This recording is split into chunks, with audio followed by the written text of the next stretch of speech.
I'm Chairperson Mark Kogler, and I'd like to welcome everybody to the Planning Commission meeting of September 14th, 2021. At the beginning of the meeting, there's one little piece of business that we have to take care of, and I'll cover that now.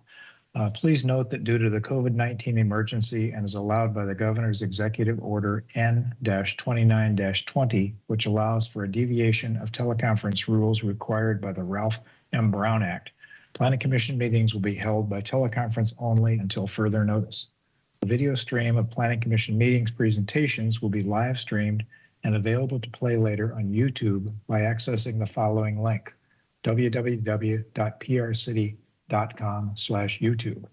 Rather than attending in person, project applicants and members of the public must call 805-865-7276 to participate via phone. The phone line will open just prior to the start of the meeting at 6:30 p.m. or written public comments can be submitted via email to planning@prcity.com. Written comments received prior to 12 noon on the day of the meeting will be posted as an addendum to the agenda online at www.prcity.com/agenda center/planning-commission-5. That's the numeral 5. If submitting written comments in advance of the meeting, please note the item on the agenda. For reference for the public, the same information that I just went through is at the top of the agenda and is available there with the links, which is should point you in the right direction. With that, we need to call a meeting to order with a Pledge of Allegiance, and I'm going to ask if Commissioner Covarrubias could do that for us this evening, please. Would be my honor. Thank you. I pledge allegiance to the flag of the United States of America and to the republic for which it stands, one nation under God, indivisible, with liberty and justice for all. Thank you very much. Roll call, please. Commissioner Christensen. Present. Commissioner Covarrubias. Here. Commissioner Davis. Commissioner Davis. Commissioner Gibson. Commissioner Jorgensen. Present. Commissioner Neal. Here. Chairperson Kogler. Here. So the record will reflect that Commissioner Davis and Gibson are absent. Commissioner Gibson did contact staff that he would be unavailable for this meeting. Very good, thank you. Staff introductions, please. Yeah, Warren Frace, the Community Development Director. With me tonight is Darren Nash, the City Planner. Lori Wilson, our Assistant Planner. Darcy Delgado, our Associate Planner. David Athey, City Engineer. Jessica Ferguson and Ashley Peterson, both Administrative Assistants. Good, thank you. Next item on our agenda is introduction of the new City Manager, Ty Lewis. His picture has been on screen for a few moments for some of us, and there's something that looks different about him other than just the facial hair. Maybe it's the manner of dress, I'm not sure. So, Warren, is there an intro to this item, or Mr. Lewis, or are you just going to launch into this? I don't need any fanfare. That's okay. No introduction needed. Go for it. Thank you. I just wanted to take a few minutes this evening to, introduce myself to those of you that don't know me. I'm Ty Lewis. I'm the new city manager, your former police chief. It's an honor to be here in my new capacity, and I'm trying to make all these different advisory body board meetings to say a few words, and mostly to thank everybody, those of you that are commissioners, staff, everybody that volunteers their time to be a big part of what we do here at the City of Paso Robles. This is such an important function. We couldn't do it alone. And your time and your dedication and what you do for the community doesn't go unnoticed. It's super important to how we run the city on a day-to-day basis. So from me to everybody here on the commission tonight, it's a big heartfelt thank you. And I wish I could have been there in person to meet with everybody tonight. As we know, COVID's been impacting a lot around not only the city, but the county and the state and federal level, around the world for that matter. So we've been making some adjustments accordingly, but hopefully we'll get back to some normalcy soon, and I'll be able to come in and shake some hands and say hi to everybody personally. But with that, I'm happy to answer any questions if anybody has, or if you need anything from me in particular. My door and my email, my phone is always available. Thank you. We're looking forward to working with you. You obviously have a great history with the city that I'm sure you'll put to good use in your new role as well. Any comments or questions from fellow commissioners for Manager Lewis, I guess I should say. Got to get used to that.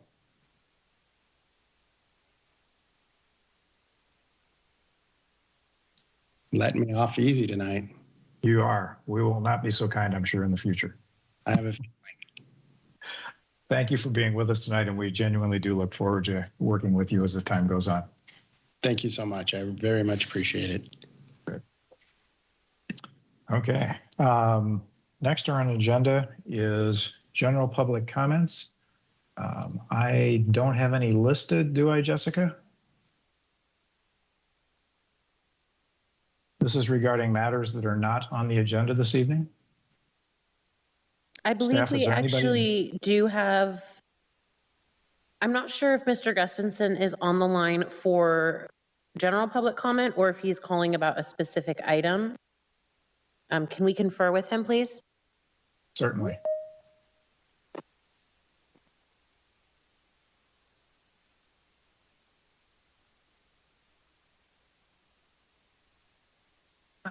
Okay, I want to talk about the amendment to the conditional use permit applicant Fair Sky Properties. Okay, we'll bring you back on, sir, after the item is presented then. Thank you. Thank you. Thanks for checking on that, Jessica. So there You're are no welcome. others, correct? There are none. Very good. Okay, thank you. Our next item is any agenda items proposed to be tabled or rescheduled. Do we have any of those? There are none tonight. Very good, thank you. Okay, we move into the public hearings portion of our agenda this evening, of which we have 3. The first of those we'll hear now. It's pertaining to Dub's Green Garden Conditional Use Permit Amendment, CUP 19-06/AMD21-02/P21-0037. The property is located at 1232 Black Oak Drive, APN 008-051-024, and the applicant is Grace Hall. Staff, do we have a report, please? Thank you, Commissioner Kogler. This is Lori Wilson, Assistant Planner. I'll be taking us through our first item tonight, which, as you mentioned, is an amendment to Conditional Use Permit 1806 for Dub's Green Garden. Their site is located at 1124 Black Oak Drive. It's just south of the new Echo Homeless Shelter and then next to the Paso Casino. This is located in our Riverside Corridor zoning district. A little bit of background for you on this site here. Back in 2019, the city adopted an ordinance which would allow medical marijuana delivery services along with an approved conditional use permit in both the Riverside Corridor and then other commercial industrial zoning districts. It does not permit medical marijuana to be offered, displayed, sold from any sort of storefront or retail location. All other commercial marijuana activity is prohibited. So it's strictly just for office use for medical cannabis delivery services. In that same year, in 2019, Dubs was the first to get a conditional use permit approved at this location, and they've been operating on Black Oak Drive since then. Lori, can I jump in for a second? Commissioner Kogler, I think Commissioner Davis has joined the meeting. Can you confirm that for us? Yes, Commissioner Davis, are you in attendance? I am. I had technical difficulties. I am here. Thank you. So the record will reflect that Commissioner Davis is in attendance in the meeting. Okay, thank you. So moving on, the request before us tonight is to amend their conditional use permit. The use permit does entitle the entire structure to be used as cannabis delivery office, and there's 3 units within the structure. So the applicant's requesting to use Unit A as a retail convenience store. They intend to operate 6 a.m. to 10 p.m., 7 days a week.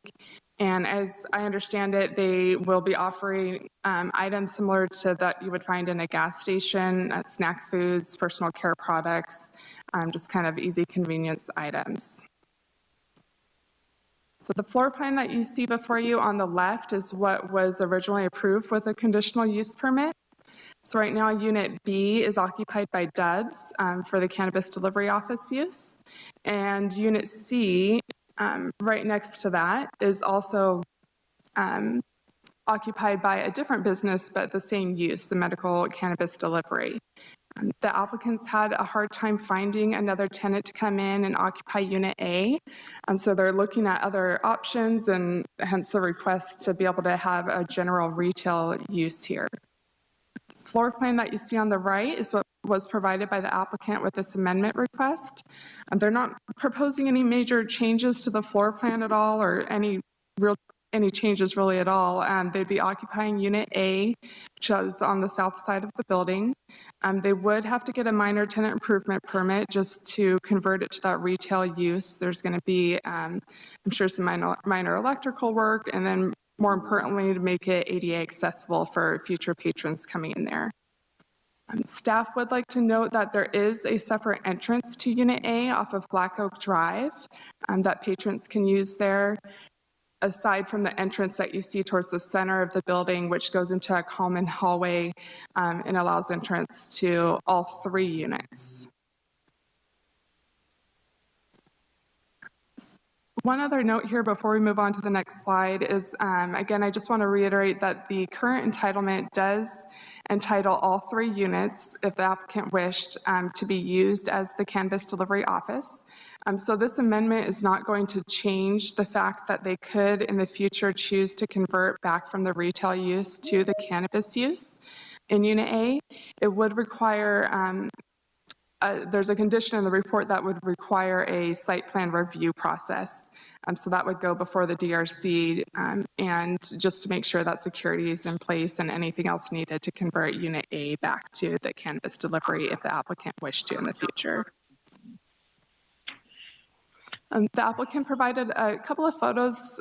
There were some questions when this went to DRC, just kind of on how the internal operations worked of the common hallway area. There are security requirements that they're required to provide for the state. Some of that being, you see those key lock pads on the doors on the left-hand side. Those are for units B and C. And then just a photo of the entryway off the parking lot there into the common hallway. So one of the state requirements is that anybody aside from staff is not able to access those units that are being used for cannabis delivery office use.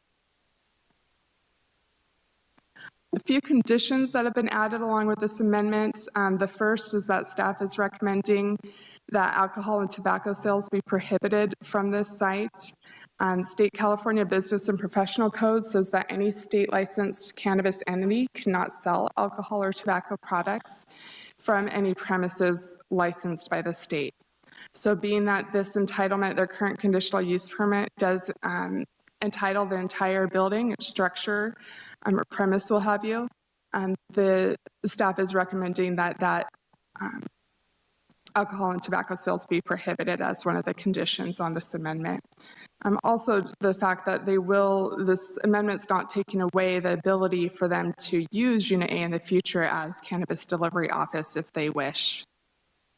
Should there be any future ordinance amendments, if the city adopts changes in the future that would allow different uses in this zone, in order to utilize one of those uses, the CUP would also have to be amended. The floor plan would need to be amended just as we're doing tonight to incorporate any changes. In regards to signage, just a note, the original CUP did not allow for any signage for Dubs or any other business that comes in to do medical cannabis delivery. For the retail portion of the business, though, they would be allowed to have signage. And then lastly, in regards to security, there's, as I mentioned, significant state requirements with respect to security that they're abiding by. So staff is not recommending any additional security measures with this amendment. So the options before the commission tonight would be to approve draft resolution A, which would approve the conditional use permit amendment 21-02, subject to the specific conditions of approval as recommended. You may approve with modifications to those site-specific conditions that are recommended tonight. Deny the application for CUP amendment based on findings, or refer back to staff for additional analysis. So that does conclude staff's report. I believe we do have Ms. Hall on the line with us, the owner of Deb's Green Garden, to assist with any questions, and I'm happy to do so as well. Thank you. Thank you, Lori. I guess I would ask Ms. Hall if there's anything you would like to add to the staff report before we have commissioners run through and ask questions that we may have.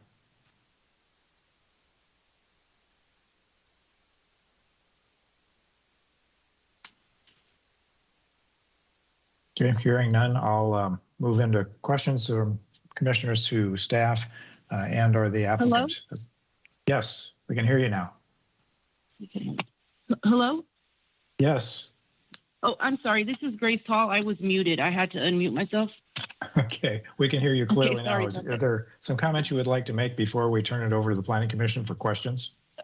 Yes, I just have one comment that I'd like the commission to consider, and it is about the tobacco sales there at the unit. I do currently hold a tobacco license for Unit A, and I believe there seems to be some misinterpretation of the rules and regulations of the Cannabis Bureau and what a licensed premise is. And License A is not a licensed premise under the Cannabis Bureau. So I just want to make the commission aware of that. And I do hold a tobacco license. I have for the last 2 years in anticipation of opening up a convenience store, which I've talked to the Cannabis Bureau beforehand, and then also working with the CDTFA that licensed us to, gave us a license for tobacco in that unit. They also contacted the Cannabis Bureau to make sure that that wouldn't conflict with any of the licenses. And as long as there's 3 legal units here, and they said that we could designate a tobacco license for Unit A, that's fine. And then I've had it for 2 years, so I would just like some clarification on that. And it would put us at a big disadvantage not to be able to sell tobacco. I'm not asking to sell alcohol. I'm not going to sell alcohol. I would like to be able to sell tobacco products, though. Thank you. Thank you. That information is countered everything that was in our packet, so we'll have to have some staff assistance to sort that out. I don't know, staff, if you would like to do that now or if you want to address other questions that we may have first and come back to that.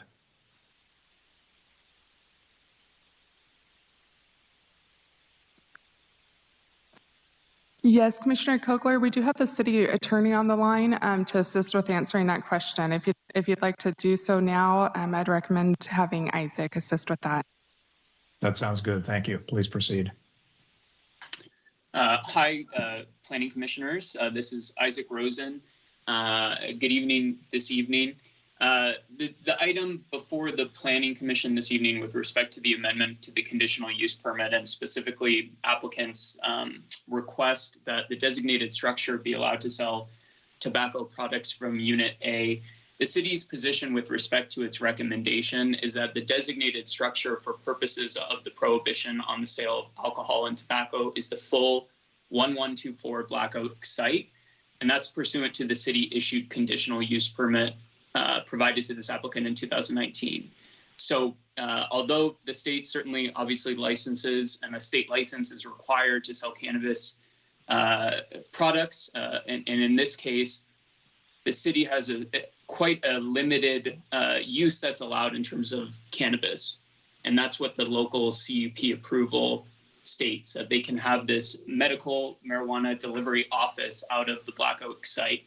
So the conditional use permit that was approved by the city in 2019 allows the applicant now or in the future to have a office for medical cannabis out of the full site.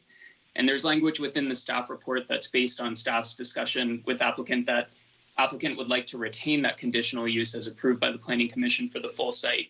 which is how tonight's agenda has been noticed. So it's city staff's position that the local CUP approval and the ability to obtain a state cannabis license out of Unit A in the future makes a prohibition under state law on alcohol and tobacco products relevant. There's a specific statute under the Business and Professions Code 26001 that defines premises as the designated structure owned, leased, or otherwise held under the control of the applicant or licensee where the commercial cannabis activity will be or is conducted. So again, the applicant has sought to amend the CUP in this instance to allow a retail use out of Unit A, which presently does not have a state license for cannabis sales, but may in the future. And I believe Lori has sort of put up the relevant state license regulations and sort of staff's recommendation and where it comes from under statute. I would say really it is related to the underlying local approval that the city has issued, which is a conditional use permit for all 3 units on the site. And applicants requested that that does not change. There's no revocation on that conditional use in Unit A. So the whole site is currently entitled for the possibility of a conditional use under our state. Under both the state licensing requirements, but also under our municipal code. Okay, thank you. So your suggestion would be that we would proceed on course this evening, presuming that there is no tobacco sales involved, which would be consistent with the notice for this item that occurred on the agenda and the information that was in the packet, and that we should proceed accordingly. Is that correct? That's correct. That is staff's recommendation. Additionally, I would note, the municipal code does allow the Planning Commission to impose such conditions as necessary to secure the purposes of the zoning code. And so the CUP amendment is before the Planning Commission this evening for their consideration. It's staff's recommendation that consistency with state law, because the full site is entitled under our local code to allow cannabis office use, that the finding be included as part of the conditional use conditions of approval as part of this amendment. So is that yet an additional finding that we should make this evening, or is that embodied within what we already have? It's embodied within staff's recommendation. Specifically, there's language about Municipal Code Section 2123-260 that allows the Planning Commission to impose such conditions that's cited in the resolution. And within the findings for the required amendment to the CUP under the Municipal Code, there is a finding that the requested use will not be detrimental to the health and safety of the neighborhood or the city at large. And so staff's recommendation with respect to alcohol and tobacco is contained within those conditions of approval within the resolution before the Planning Commission this evening. Okay. All right. I'd like to move into questions from the planning commissioners on this topic or others related to this for staff specifically, and perhaps with some embellishment by the applicant as well if need be. Let me start with Commissioner Jorgensen. Thank you, Chairman Kogler. I just have one question. In the staff report on page 11, it states that the hours of operation proposed for the convenience store are from 6 a.m. to 10 p.m. Monday through Friday. That doesn't sound like that's correct. So that is my question, to have that clarified, please. This is Lori Wilson. Thank you for pointing that out. That is an error. They intend to operate 7 days a week. Okay, thank you. That was my only question. Thank you. Okay. Thank you. Commissioner Davis, questions? I just wanted to know if, Lori, you could explain a little bit more the kinds of non-cannabis retail products that will be sold there. Could there be anything that required a prescription sold there, or is it just like beverages, candy bars? I mean, could you be more specific on behalf of the applicant? Sure. Yeah, as I understand it, it's more of a general retail use, but they intend to do convenience items as they described it, as what you would find, walking into Chevron, like you mentioned, candy, drinks, toiletries. they've mentioned that it would be a good opportunity to serve those staying at the Echo homeless shelter. So providing different items that they may need for that. I don't believe that they would be able, I don't believe that involves any sort of prescription related products. That'd be more of a pharmacy type use.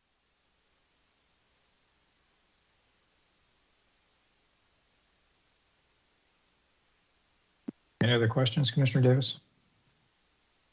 Sorry, I was muted again. Lori, is part of the business, do we know the name Black Oak? The only reason I asked that is there's another business located in the vicinity. So for circulation purposes, it might be kind of confusing. Is it your understanding that's going to be the name of the retail outlet? That is my understanding. Yes, the applicant has applied for a business license, and that's the name that they've designated on that. They can certainly jump in and clarify if there's been any changes, but right now it is the Black Oak. Okay, yeah, I just asked for circulation and confusion purposes. Thank you. That's all I have for now. Yeah, thank you. Commissioner Covarrubias. Thank you. I want to thank Ms. Hall and staff for providing the additional information about the common use area. I was on the original DRC, and that was a concern, but those the pictures provided and the explanation of that really helped. So I want to thank you for that.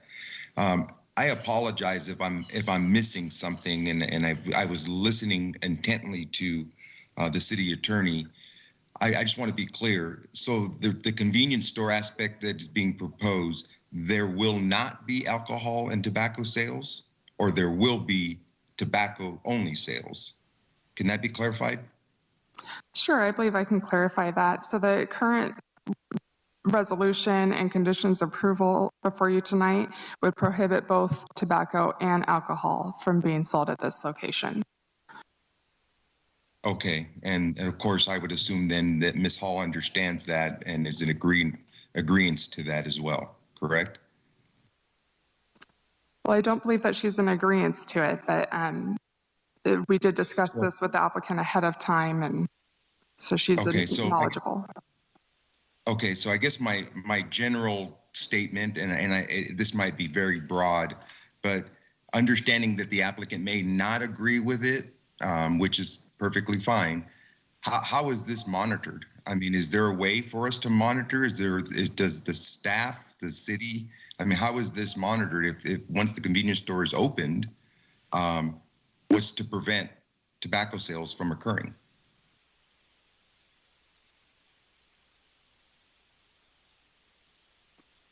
So that would be something that would be monitored with the city business license that would be issued to them. There could be, indication on that tobacco and alcohol sales would not be allowed with this particular use. And then they are subject to revocation of the conditional use permit if the conditions of approval that are tied to it are not met. So there would be some recourse that staff would have should they decide not to abide by that condition. Okay, well, I appreciate that. And I know it's not an easy task, but I guess my concern is there really is truly no monitoring system for something like this. I would assume, and understandably so, that Ms. Hall, in order to be competitive, feels like she would need to sell tobacco products. I had a little bit of concern on the DRC to begin with about the ability for something like this to survive in that area, knowing that there's already a very similar type AM/PM gas station type products just down the street. But I am pro-business. I always like to see businesses opening in Paso Robles.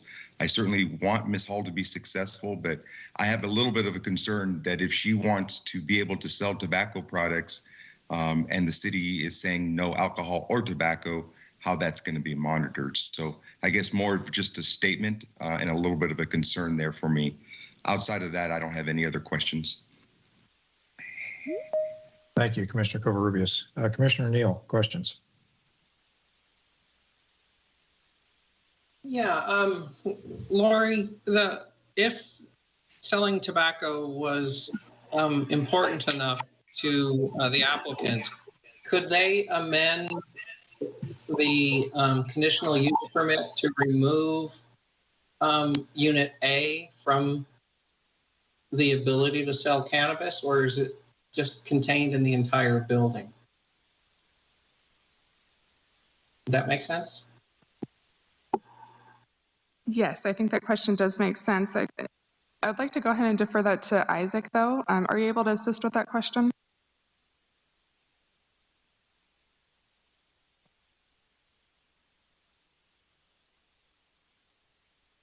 Isaac, are you on mute?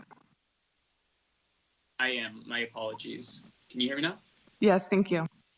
Okay. So regarding Commissioner Neal's question, I think something like that is feasible. Staff's recommendation came from discussions with applicant about the conditions of approval that were going to be sought on Unit A, and an understanding that the idea was not to revoke the conditional use right on Unit A. So I think the short answer is I don't think there's anything that would preclude a subsequent CUP amendment if the goal was to remove Unit A from the conditional use under our local authority. And that amendment would be sort of separate from what's under consideration tonight, which is to allow this retail convenience use in Unit A while retaining the full site as approved by the Planning Commission in 2019, which was that the full premises would have that conditional use and be allowed to operate a non-storefront marijuana office space. Great, thank you. And that's all the questions I have. Okay, thank you. Mr. Christensen, questions? Yes, thank you. I had a question that maybe I might have missed it, Lori. Now, this is a delivery business, and so my understanding is there's an office for the delivery business. Where is the supply kept? It's not on site?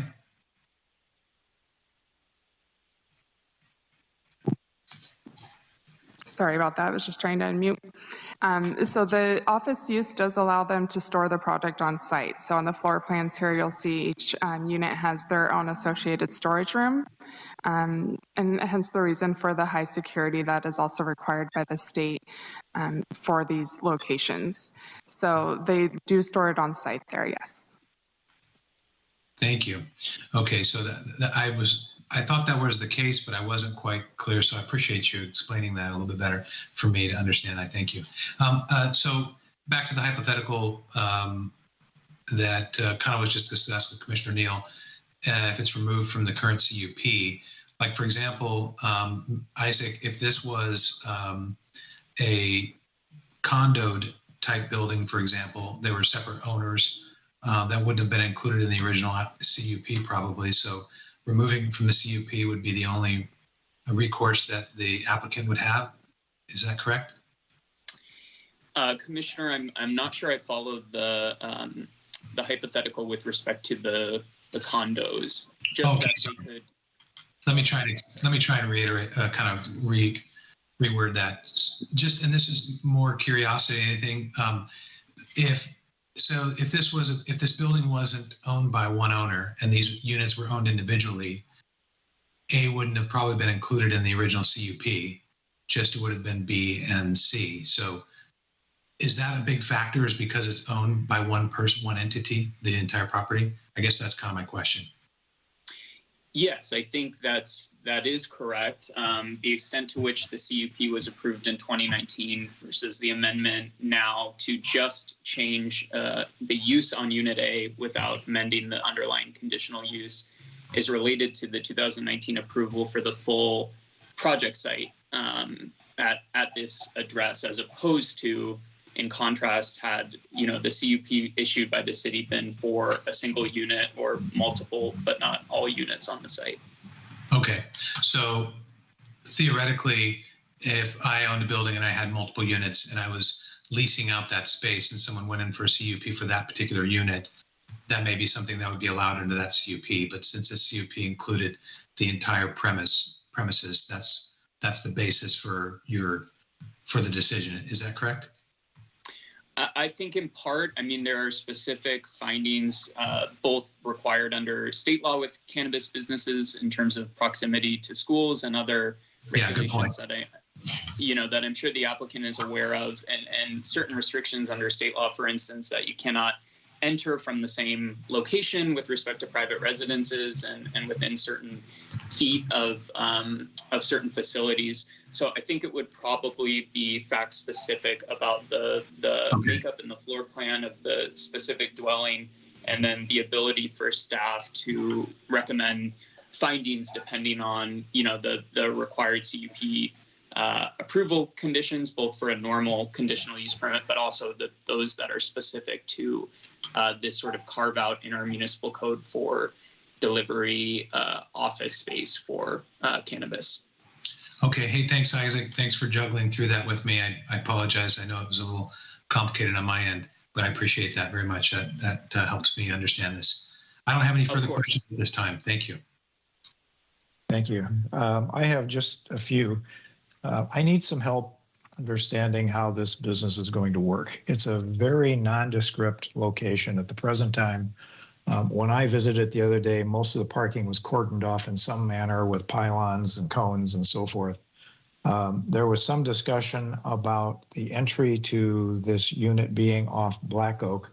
Then we saw pictures of this common corridor with an entry point there.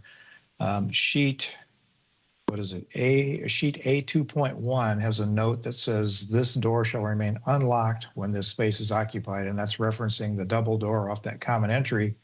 Exhibit D states that the common use area has no public access.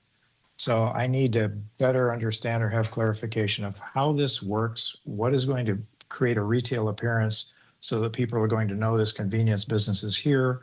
Will they be able to park there? How do they enter this building?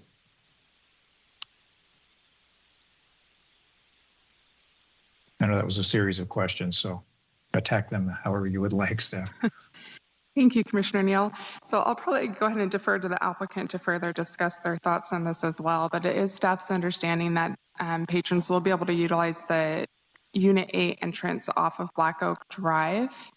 And then there is that separate entrance to the common use area that it's my understanding they don't intend for that to be for the public to have any entry via the common hallway and then into that back door into Unit A. They would have to provide availability to the restrooms there, but again, the main entrance that the public would use would be Unit A. Ms. Hall, would you like to further discuss the parking and just how you plan on intend on making this business visible and operating there further? Hello, can you hear me? Yes, we can hear you. Okay, as far as parking, the reason we have cones and we have a barrier set up right now, we have a shared parking area with the casino. So this it's a shared area between both of us, but we're in and out throughout the day. And with the influx of a lot of people coming to stay at Haslow and Echo, our parking lot gets filled up with people at times. So we've just cordoned everything off because we don't want people we don't know parking in our parking lot. And we've talked to the casino about that too. So we work together to make it work for both of us. So that's the reason why the cones are up. But the whole parking area would be for our customers and also for the casino.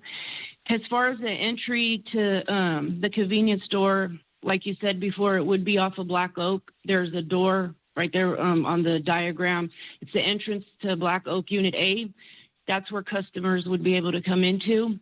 The entry that you see that's, I guess it would be east facing with the double doors, that's an entryway only allowed for the delivery services that operate now, which would be Unit B and Unit C.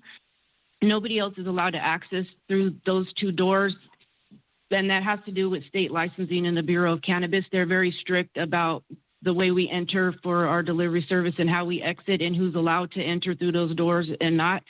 So, I mean, as it is right now, nobody can just come and go as they please through those doors. So that's just an off-limits area. Okay, picking up on one of the staff comments a moment ago, restroom access would require that security area to be breached. So will customers have restroom access unless there's an access that doesn't show? They will not. Okay. No, they will not. Okay. What are your thoughts on signage and any other architectural modifications of the building to give it more of a retail presence? The only modification, I guess, if you would say that I would ask for would be there's a sign out front that sits right almost on the street, and right now it just has a picture of an oak tree and it says 1124 Black Oak.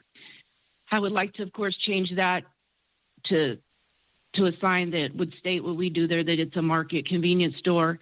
And there is also a large, I guess you would say, billboard type of sign that's on the property as well that goes up into the air. I'd like to know if I could change that to also signify Black Oak Market. People could be able to view that from the freeway, I believe. And I mean, I don't know if you've driven by or actually seen the location, but it looks like a store. It's not used for anything, so it doesn't look like it looks like a store. So I don't see any problem with people not knowing what we do here, anything like that. When we put in for the CUP for the delivery services, all the ADA modifications, the streets, all those were already completed in order to be able to get approved for the CUP. So I don't foresee any other modifications that I would need to make. The inside of the building, this previously was the casino. So in Unit A, we have an excessive amount of outlets in there and lighting and everything. So it's ready to go. It's pretty much a turnkey unit to open up the convenience store. I'm not asking for anything to be done in it at all. Okay, thank you. Staff, would you talk a little bit more about signage? Will that require DRC review and approval? Yes, any additional signage on this or any signage on this building would come before the DRC for review. And then staff would also like to clarify a little bit of information on the restrooms if I could. By all means, please do. So we did clarify that in order to meet the state building code for this retail type use, that they would have to provide access to the restrooms for the patrons. I'm curious, though, a question for Ms. Hall. It looks like there's a separate entrance to the restrooms on the west side of the building. Perhaps they could access through there instead of having to go through that common use area. Would that be an option, Ms. Hall? There is a back entrance that's it's not a licensed area, the backyard area, and there is another entrance that way. We just call it the back door entrance back that way, and the only thing that you can access are the two bathrooms there, and of course the hallway. But I didn't know that we have to provide public bathrooms to customers. That is correct. That's for the state building code that restrooms be provided. But okay, if there was a way in order to do that from the backside of that building shown there on the west, as opposed, so you're able to abide by state security rules with that hallway, perhaps that would be an option. Yeah, there is a separate door in the back area. Okay, thank you. So I don't think we have to necessarily focus on the detail because building folks would focus on that, but that will require obviously some kind of wall construction and closing off a portion of that. Otherwise you go in that back door, you have access to the full back hallway. So, but we don't need to avail ourselves of the design solutions there. I think we can just note something needs to be addressed in that regard. Any other comments, questions rather, I should say, that the commissioners may have thought of as we've gone through one by one? Okay, hearing none, I think we will open the public hearing on this item. I know we do have one individual at least, Dale Guston, who would like to comment. Mr. Guston, if you're on the line, you have the floor for your 3 minutes. Please proceed. Dale Guston, 945 Spring Street. Yes, I'm familiar when they applied for the medical marijuana applications. I'm also aware of our endeavor to provide a homeless shelter in the close proximity of it. And so I've got grave concerns. Part of that homeless shelter is trying to get people off any kind of substantive abuse.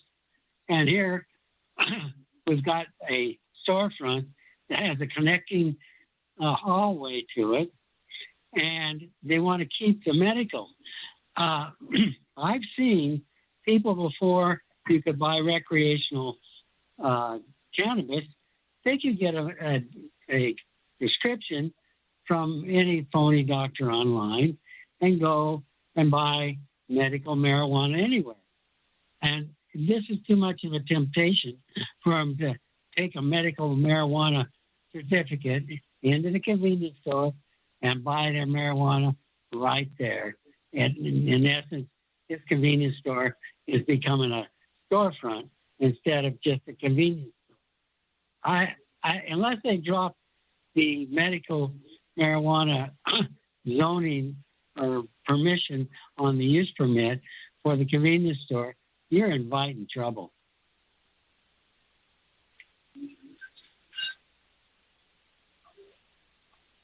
Anything else you'd like to add, Mr. Gustin, to that? No, I just don't think that in fact, the applicant even indicated they might want to apply for a storefront. As far as the convenience store, there's not only the AM, PM, there's a full market right across the street from it. I think it's a sham. It's a guise to get to operate black market marijuana out the door.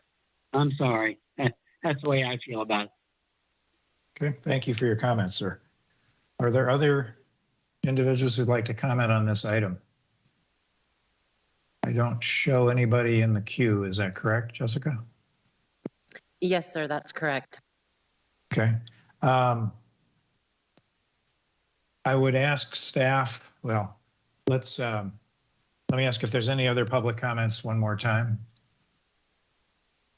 If not, staff, would you like to clarify the separation of the uses here and the measures that are undertaken to ensure that we have two separate and distinct businesses here prior to our closing the public hearing?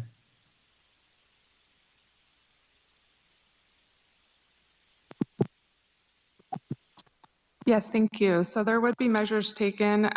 As mentioned, they do have to abide by the very stringent state security requirements for those back rooms for storage unit, or excuse me, for units B and C. As far as keeping those blocked off, only employees for those units would have access, as shown with those keypads on the doors to those units, as well as access to that entrance door off of the parking lot. And so I do believe that the applicant would be going through great lengths to abide by those security measures and see that Unit A is only accessed through that front entrance off of Black Oak. And then further, this conditional use permit does specify which uses could be operated out of each unit. And should the applicant want to make any changes to those in the future, it would have to come back via site plan review, which would go to the Development Review Committee. At which time we would determine if there's any further security needed or any additional measures to be taken at that point to convert that Unit A use back to the medical cannabis delivery. So, I hope that helps. Okay, thank you. That helped. Thank you, Lori. I believe it was also noted in the staff report, and let me know if I'm incorrect, Lori, that there have been really no complaints that have occurred as a result of the operation of this business in Units B and C since its inception. That's correct. We haven't received any complaints on either one of those units. Okay, thank you. With that, seeing there's no additional members of the public to comment, we will close the public hearing and take this item back to the Planning Commission. At this point in time, discussion by the Planning Commissioners. I will start kind of on the other end perhaps, and let's start with Commissioner Davis. I'm curious when staff made their recommendations, if they included any interface with law enforcement. I know, Lori, you said that, I guess this is more of a question, that there hadn't been any instances related to units B and C, a highly regulated business. Did the police department have an opportunity to review this? I know they did the first round back in 2019. Yes, they did. We were reviewing this quite closely as well with, at the time was Chief Lewis, assisted us with a review of this project. I know that the applicant also had them out on site to visit the site and get a better feel for the internal operation of it as well. And they've confirmed for us that they haven't had or experienced any complaints or concerns over this site or business as a whole. And they've also assisted with the, sorry, just to add, they also assisted with the conditions that were added with the amendment to this use permit that you see tonight. Thank you, Lori. That's helpful. And I guess I think it was Ty that was mentioning the enforcement. That was kind of a question that I had in my mind. So I appreciate, Lori, that piece of information. So that's all I have. I'll let the rest of the commissioners comment. Thank you. Commissioner Jorgensen, comments, questions? Yes, I agree with you, Chairman Kogler, that it is not the responsibility or even the area of the Planning Commission's purview to create a design solution for how to separate what evidently need to be public restrooms from the secure hallway. And I don't suggest that we do, but I would find it very important to have in our resolution that those shall not be accessible to the secure hallway. Other than that, I think I'm pretty clear on the request, and I think I could be supportive of it if that was clarified. Okay, thank you. I'm sure we can take that into account should we move to approve a resolution on this item. Mr. Covarrubias. You know, I just thought of something right now, and I apologize for repeating this again or addressing this. The access to the restrooms. I understand that public restroom has to be made available. Ms. Hall, will the restroom from the outside be locked where it would need a key access, or will it just be open from 6 a.m. to 10 p.m.? I'd like some clarity on that real fast, please. Okay, I'm sorry. Can you repeat the question? I had to unmute myself and it blocked you out for a short time. The restroom access from the outside of the building. If you remove the access from the common area, which is I think all of my fellow commissioners are suggesting, and you just have access from the outside, is the access to that facility, the restroom, is it going to have a lock on it where somebody has to access it by key so that you can be selective in who goes in and out of those restrooms? Or is it going to be open from 6 a.m. to 10 p.m.? No, we would be selective and there would be a keypad entry, just as pretty much similar to the doors on the pictures that I sent. I'm not going to just allow anybody to come in and use the restroom, so it would have to be by keypad. Okay, and that's from the outside? Yes, that would be from the outside. Okay, thank you for clarifying that. I don't have any other questions. No, thank you. Commissioner Neal, any discussion points? Not for me, thank you. Okay. Commissioner Christensen. I don't have any at this time, thank you. Okay, and I think all of the items that I had have been addressed, and I think as Commissioner Jorgensen stated, the one item that I think we should assure is part of any resolution that occurs is dealing with this access to the hall and the restroom access being property remedied consistent with code. Excuse me, can I ask a question? Certainly. I cut out when, as far as the time, it cut out when it said Monday through Friday. What is the exact hours on there that was listed of the hours of operation? Well, I think the biggest clarification was rather than 5 days a week, it's 7 days a week. Yeah. And Lori, help me with the hours that are referenced, if you would, Lori. I'm looking for them. Yes, to clarify, staff's understanding or intention was that the use permit authorized them to operate 7 days a week from the hours that they indicated on the application. Which, would you So please restate those? Oh, sorry. So from 6 a.m. to 10 p.m., 7 days a week, not just Monday through Friday. Okay. That's what it's conditioned as. Is that consistent with your thinking, Ms. Hall? Yes, I understand that that's what the conditional use permit allows for the delivery. So, well, that's the state licensing. We were only allowed to be open from 6 a.m. to 10 p.m. I wanted to know if there would be any consideration where if we could be open until possibly midnight with the casino there, they're open late, and I'd like to be able to tap into those customers along with sometimes there with the fair and things like that. But if the commission could consider that, please.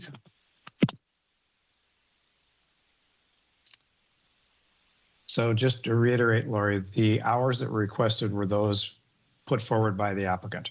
Is that correct? Yes, that's correct.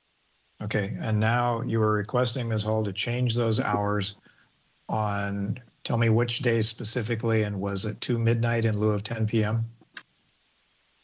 Yes, if it could be 6 a.m. to 12 a.m., 7 days a week, if that would be a possibility for Unit A. If it's not, because it has to do with the conditional use permit with the whole building, then I understand.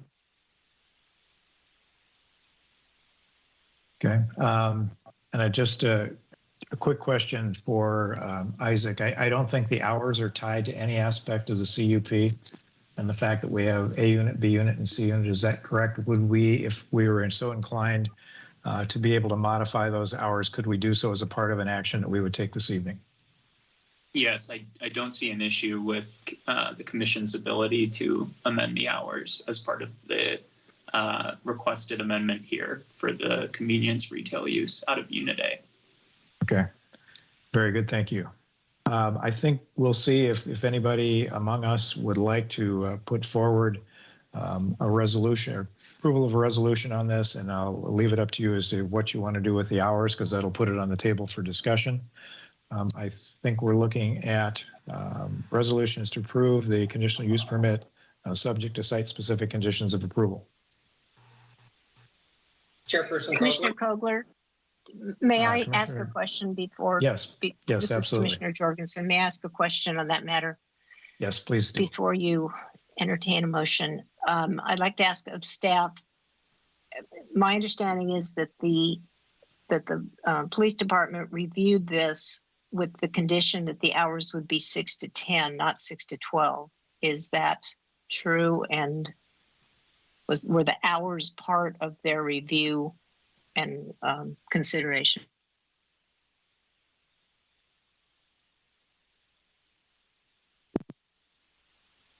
When the emergency services or police did review this with us, it was proposed at that time that the hours of operation would be from 6 a.m. to 10 p.m. So that was what they had approved.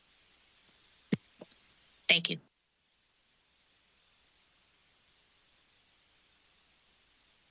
Okay, Commissioner Neal, were you going to put forward a resolution that we might talk about? I was. I'd like to move approval of draft resolution A, approving conditional use permit amendment 21-02, subject to site-specific conditions of approval as recommended. And I would like to add a provision providing access to the public to the restrooms behind Unit A, while restricting access to the general public to the common hallway. Okay, we have a motion, and that motion would make one change as noted regarding the restroom access, but it would leave the hours from 6 a.m. until 10 p.m. Do we have a second? I'll second that motion. This is Commissioner Jorgensen. We have a motion and a second. Discussion. I was just wondering if a better word would be for customers rather than to the public. Just a thought, because I think it's for the retail purpose.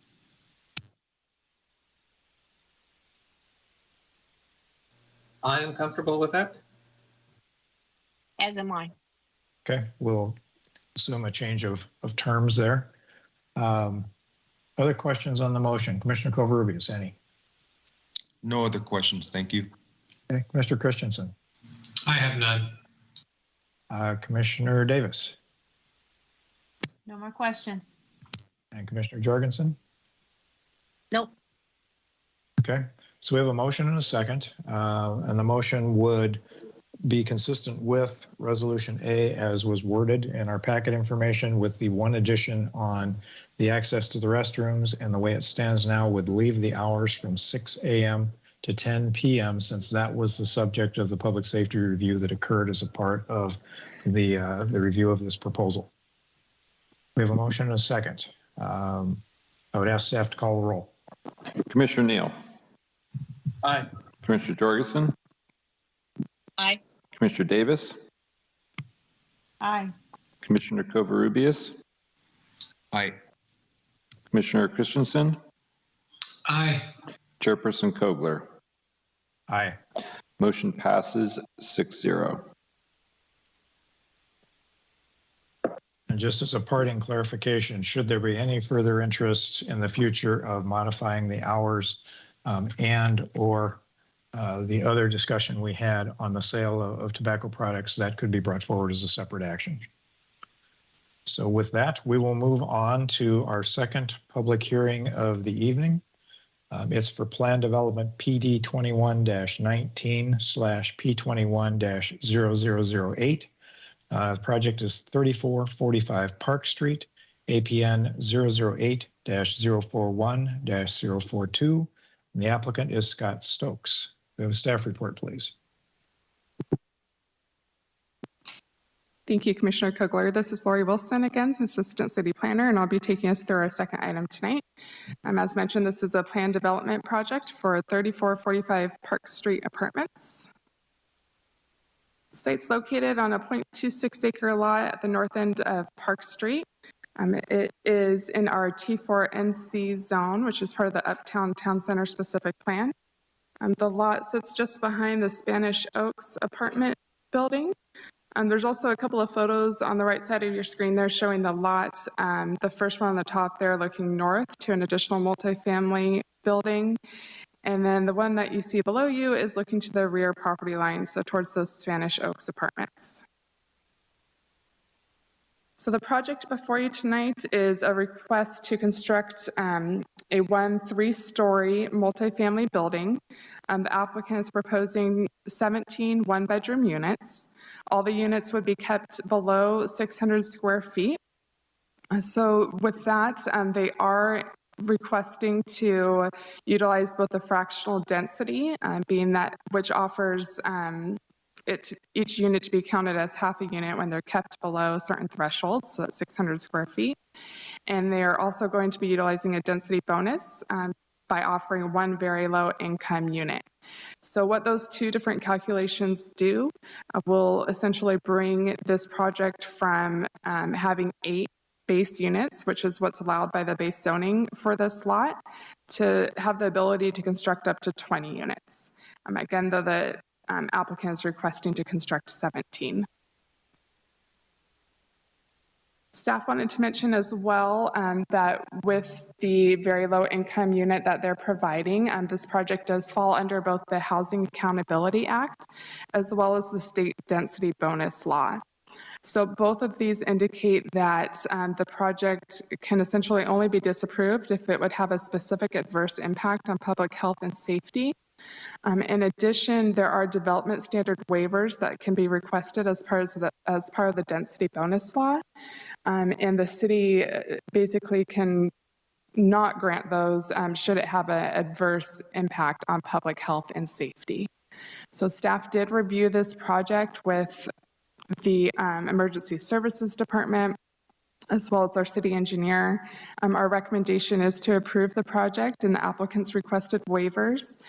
We do not believe that the project creates a specific or adverse impact to health and safety. The modifications that this project is going to be requesting is as follows. The first is in regards to building massing. So typically the zoning code here would require that the third story be no larger than 50% of the floor area of the first and second. They are proposing 100% floor area ratio. The parking, as you'll see here in a moment on the site plan, is in the zone required to be located on the rear half of the lot. And they are proposing it to be just a 4-foot setback from Park Street. In regards to the rear yard setback, the zone requires a 15-foot rear yard setback, and they're proposing a 2-foot 4-inch setback. And then lastly, in regards to the shared open space. So 3 out of 5 units, as I understand it, will fall short of the required overall 150 square foot open space requirements. However, they do provide private balconies that meet standard size requirements for balconies.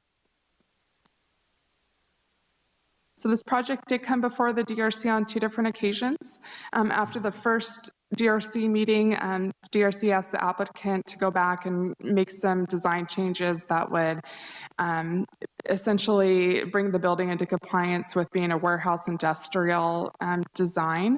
They asked to see modifications made to the railings on the decks to essentially just kind of hide clutter that you may see, come up after people live there for some time. DRC wanted to see additional information to ensure that they're providing enough interior closet space that the code requires. There was a lot of discussion on the rear setback and making sure that there was some sort of, if there's any way to redesign the building to make some sort of space on the rear side just to be able to maintain the building. And then lastly, if on the rear property line, along the 3rd story, there was kind of a large blank facade on that wall there, if there was any way to break that up. So the applicant came back with a redesign, addressed all of DRC comments, adding metal siding throughout the building, increased the roof pitch, added accent panels to those front elevations. And then the proposal on that rear property line, which you see on the right on the west facade is what faces those Spanish Oaks apartments, is to add that trellis there that you see to break up that what was previously just a large blank wall. In regards to storage analysis, the applicant is providing, what the code requires is 250 cubic feet of enclosed storage space. And that's in addition to what you would typically provide with your standard closet. So the way that the applicant's proposing to meet that requirement is providing 100 cubic feet of storage space off of the deck, and then additional closet space in the interior in addition to what they would typically provide for a standard closet.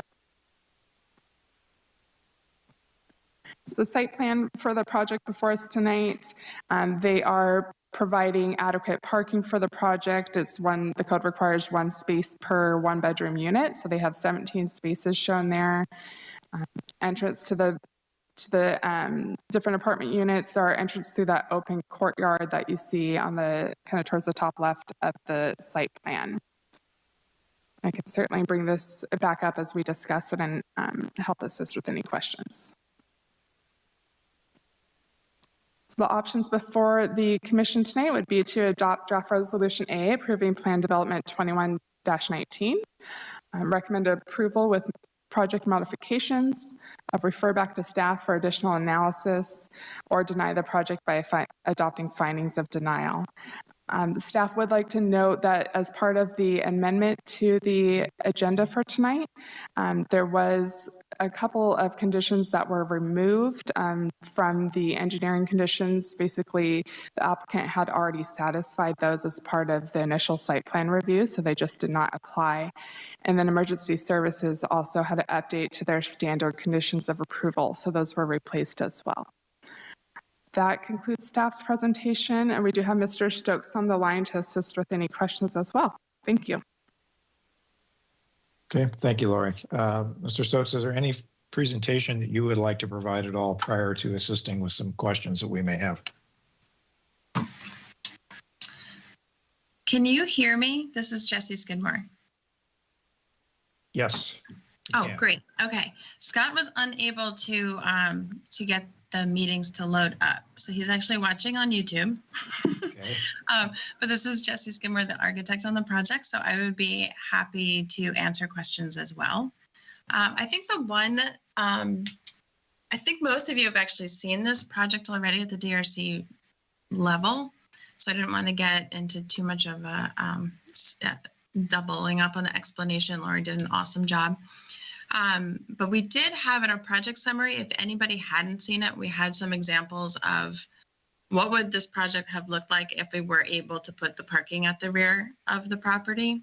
And one thing to note in this area is that a lot of the other properties in this zone have alley access, which is where a lot of that rear parking location language comes from, and we didn't have that. So what you're seeing in front of you is a balance of getting as close to the full density as we could, and also providing the adequate parking with it. So this is the most efficient parking layout to then provide a maximum number of units. And then one other item to note, the area where we really encroach into the rear setback, which is on the top left of this plan, that's our stair tower. And we could have pulled that mass in where the open courtyard area is, just to the bottom right of that area. But we were trying to balance everything. We're trying to balance having some open courtyard for some common space, making sure everybody had some private balcony as well, where they could put a plant out or something out to dry. So we took that rear space to open up towards the south, and that's why we ended up encroaching into that area. So I'm here to answer questions, and I will try to text Scott if anything comes up that's very owner specific. Thank you. Very good, thank you. For the record, would you please identify your address too? We just need that as part of the record of the meeting. Address. Firm address would be fine. Oh, 10 Over Studio at 539 Marsh Street. Thank you. Okay, questions of the commission for staff. Let's start with Commissioner Christensen. I was part of the DRC. Yes, I did see this before. I like a lot of the changes. I just had a question for staff. So on the trellising on the staircasing, I'm glad that they came up with something for that, because I think that can look really nice. Is there a specific measurement to those? I would love to see that they are going to be that tall, even though that might be a little difficult to maintain with the setback, which I had a concern with in DRC. But it does look really nice. But I would hate to see this on the drawing and then some small, real kind of pathetic trellis show up at the final build. So is there what's on the plan here? Is that something that would, do we have a measurement on the height of that? And would that be a requirement as part of this particular design? I don't believe we have a measurement provided on the plans as we see now, but perhaps Ms. Skidmore, could you assist with that question? How this measurement that you believe, or excuse me, that you propose for those to be? Sure. I mean, I think it makes sense that we would get up to that third floor level at the very least. That's where we would be most likely tying in for structural reasons. So if we needed to call out a certain height, we could do that, because we would plan to match this. I don't think it's necessary to call out a specific height. I just wanted to hear, and I appreciate it very much that you guys came up with that for the added design, because I think if I'm in the neighboring building and what I'm looking at, is going to look a lot better than just a flat wall. So I do appreciate that. And if it's close to that, that seems like it's very tall. It looks very nice. So that's the only questions I have for staff right now. Thank you so much. I appreciate it. Thank you. Commissioner Neal. I too was on DRC and don't have any questions at this time. Okay. Commissioner Covarrubias.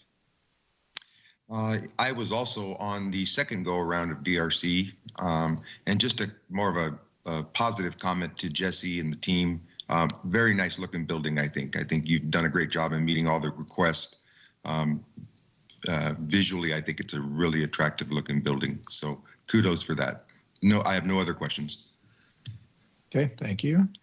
Commissioner Jorgensen. Thank you. I was on the first DRC, and yes, I appreciate the response to our comments very much. I do have a reality question, though. On the trellises that we were just talking about, they're shown as being landscaped, and I'd like to know perhaps how your landscape architect plans on doing that. I don't know that that's real. So are they really just going to be a wood, I assume it's wood, maybe metal grid? Or is it really landscape like this is showing? And how's that going to work on the third floor? I would imagine that 2.5 feet in front of it. Sorry. They can stand off about 4 inches and still put climbing vines on them. So I think what we really have to pay attention to is how low they'll go. Is that they'll have to drop low enough to actually grab the vines from their original height when we plant them in the ground. But they can climb up with a 4-inch offset. 3 stories?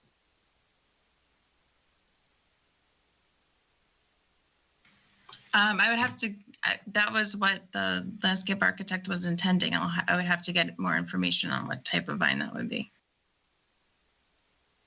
Okay, I just don't think it's, I'm not a landscape architect by any stretch of the imagination or even knowledgeable in that area, but I just don't see this as a real rendering, and that's my only concern. The trellises look fine.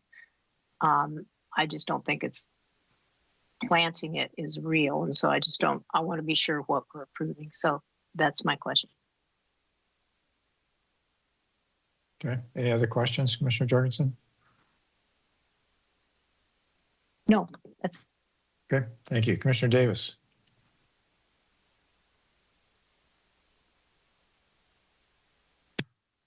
Hi, hard to unmute at times. I too was on DRC and saw this and saw the different iterations. I do think that the applicant has done a lot to make it a more aesthetically pleasing development. I think they've done a great job. I had the same question, Roberta, what vine could grow that tall? But I do like the trellis look, even if the vine can't quite work like that. I think the balconies look great. I think you've done a great job. Thank you. Okay, very good. I think I'm the only person who wasn't on DRC when this came before us, or at least almost so. I don't have a lot of questions. I think it's a really nicely designed little project. It's a very intense development. And I do have I think the project is great. I think the affordable housing component is wonderful. I like the architecture of the building. So don't construe my question to be running afoul of any of that. But I do have a question for staff about approval of projects of this nature. In the staff report, there's a reference, item number 11 on page 28, that talks about cities must grant waivers and variances to development standards that have the effect of physically precluding the construction of an affordable housing development. What was presented as part of the staff report, we heard the words health and safety. And what I was inferring from that is there have to be health and or safety issues in order for the city to say no to this type of project. And my question, again, not reflecting this project, but where within this does the city have the ability to say no if it is an affordable housing project, but maybe it doesn't have quite as many units? Does the city ever have the ability to say no, or are our hands tied on most everything regarding this kind of proposal? So Commissioner Kogler, Warren Frace, we did work with the city attorney, not Isaac, but another city attorney on this. And I think, it's clear that the state is very interested in encouraging affordable housing, and they've basically written these kind of waiver requirements in favor of the developer to receive these sorts of waivers. So the threshold for the city to actually deny them is fairly high. So it would have to be a true kind of life safety, public safety kind of thing that you would have to make true findings for to deny that. So short of that, the city is fairly limited in terms of not granting those sorts of waivers in general. Okay, thank you. And again, I was not arguing at all that we deny this one, but in taking a pretty good look at the site plan, this is a really tight development, and it's one that kind of everything has to work perfectly in order for it to work. For example, the parking spaces have 16 feet of depth, and they pull another 2 feet from the overhang above the curb, which leaves 1.9 feet left, 21 inches for people to actually walk across the entire face of this building. And I think that's just one indication of how tight everything is on this site. And as again, I said, it's fine. If Commissioner Gibson was here, he seems like he frequently will talk about the size of his Ford pickup. And taking that into mind, I looked, Ford pickups range from 17.8 to 20.3 feet long. And not that everybody that lives here has one of those, but it just is indicative of, again, that this is really tight with tight maneuvering areas and everything else. It works on paper. It'll work most of the time in the field. But it is a situation where kind of every square inch of this property is used. So again, that was just my question pertaining more to the size, scope, density of these kind of projects and what freedom we have or don't have to comment that things should be as proposed or that things should be modified. And I understand where that stands now. I don't have any further questions at this time. Any other commissioners have come up with any questions as the rest of us have been talking? Now would be the time to air those. Otherwise, we'll open the public hearing. Hearing none, let's open the public hearing on this item. Let me look. I don't think in the queue I have, Jessica, there's an indication of anybody calling in. Is that correct? No, sir. We don't have any callers. All right. Thank you. That being the case, we'll close the public hearing and we'll turn it back to the Planning Commission for any discussion, any points that you would like to make. And we'll go down the line again. Let's start with Commissioner Jorgensen first.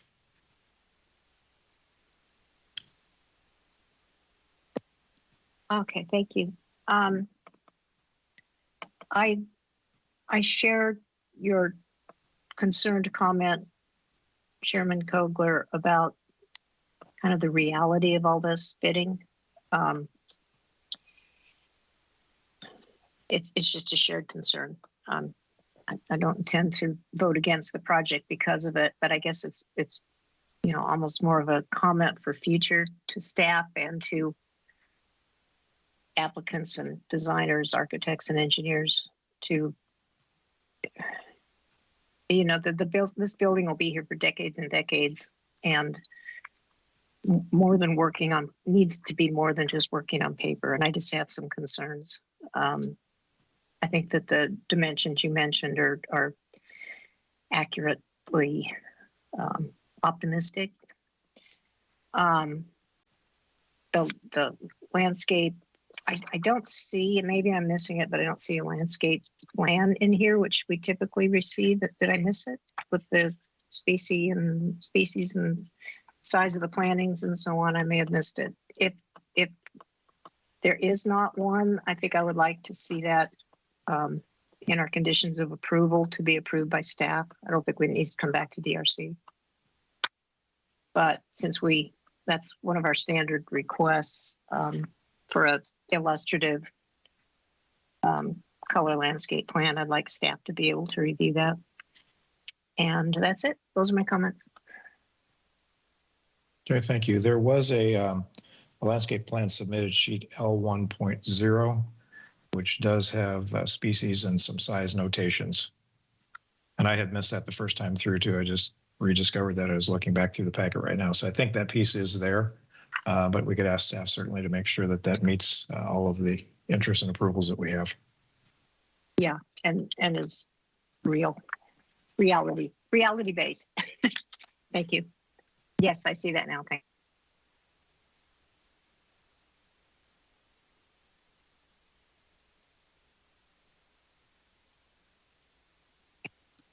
Sorry, my microphone was muted now. Commissioner Covarrubias, any further discussion points on this one? Thank you. Yeah, no further questions. Just, I guess, another comment only. And I think my fellow commissioners have heard me say this before. This is a very tight project, good-looking project, very tight. I also know that the parking, and I brought this up in DRC, I've brought it up in other meetings with similar projects. I get that the applicant has met the requirements for parking. One of the parkings being handicap, which is great. Just a comment, just a personal view, it just seems like with these projects, we keep forcing parking onto our streets. And at some point, at some time, I just personally feel like this has got to be something that we have to address.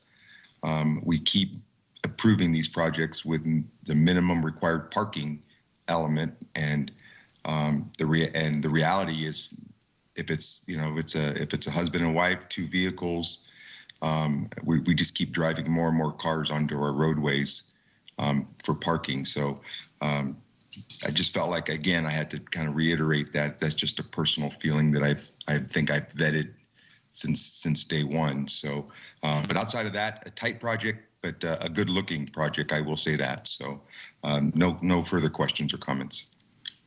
Thank you. Commissioner Neal, any comments that you would wish to make? Just the one on the planting of the trellis. I am in favor of not planting that trellis because I do not believe that those vines could be maintained in the future, because the setback is so little, especially going up 3 stories. And I made that suggestion in DRC, but it's just a suggestion. Thank you. Okay. Mr. Christensen. Just wanted a couple things.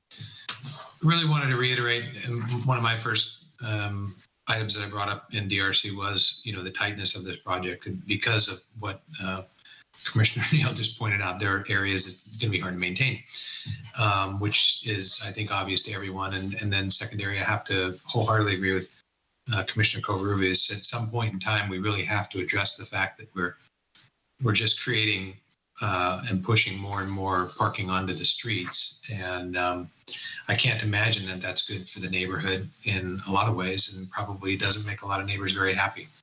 That being said, on this project, it's not like we have much choice, but I do have to say I like the way that they came back with the changes.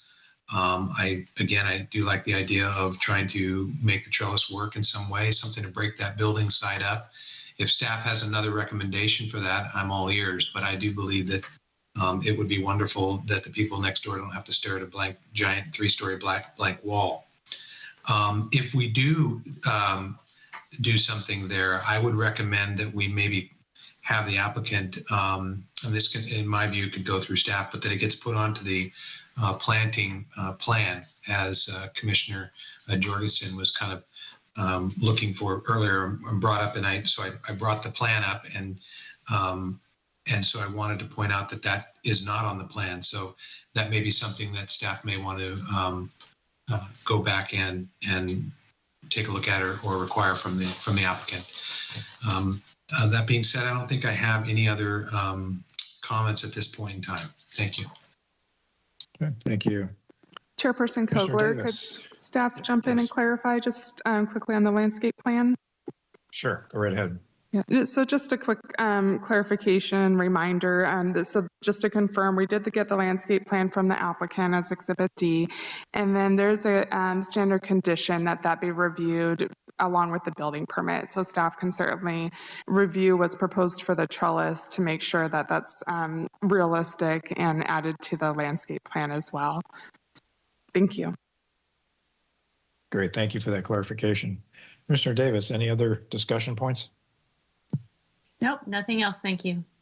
And I don't have any either. So would anybody like to provide a motion on this? I think it needs to reflect per what Katie sent us, amended Exhibit A, which is site-specific conditions, part of Attachment 3, and amended Exhibit B, which is Attachment 3, standard conditions of approval.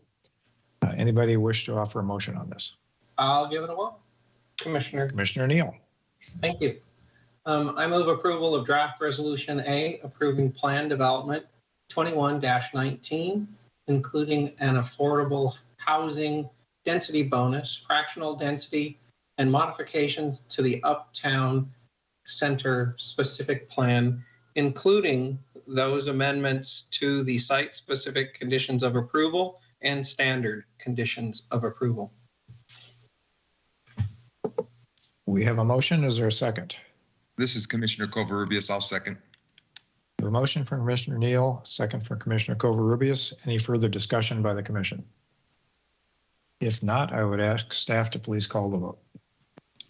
Commissioner Neal? Aye.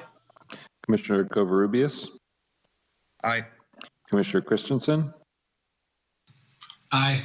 Commissioner Davis, Aye. Commissioner Jorgensen, Aye. Chairperson Kogler. Aye. Motion passes 6-0. All right, thank you. Next up, we have our last public hearing of the evening. It's for plan development and conditional use permit for Quickie Car Wash, P21-03, CUP 21-11, P21-0027. The applicant is Hamish Marshall, and the project is located at 2110 Spring Street. Staff report, please. Yes, Chairman Kogler, members of the commission, this is Darren Nash, city planner. I've been working with George Garcia, the architect on this project, along with the owner, Hamish Marshall, on a site here in Paso Robles for quite some time trying to find an appropriate site. What's before you tonight is a proposal by the architect and owner for the vacant site at the 2210 Spring Street. So this is the site of this is a site of what used to be the A&W drive-up restaurant here. And for those of you that have been some around Paso Robles sometime, that was a bummer that that restaurant was removed so long ago, and this seemed vacant because we sure could have used that restaurant throughout the past few years. So anyway, with this project, it's a redevelopment of the site into the Quickie Car Wash. You can see the photo above you there, the corner of 21st and Spring Street. This is looking at the existing conditions, vacant. When this project was the A&W project, it was developed with asphalt and buildings pretty much property line to property line. So the whole project had been covered with development. There is a large oak tree down near the alley at the corner of the alley and 21st Street. That tree is being protected with this project.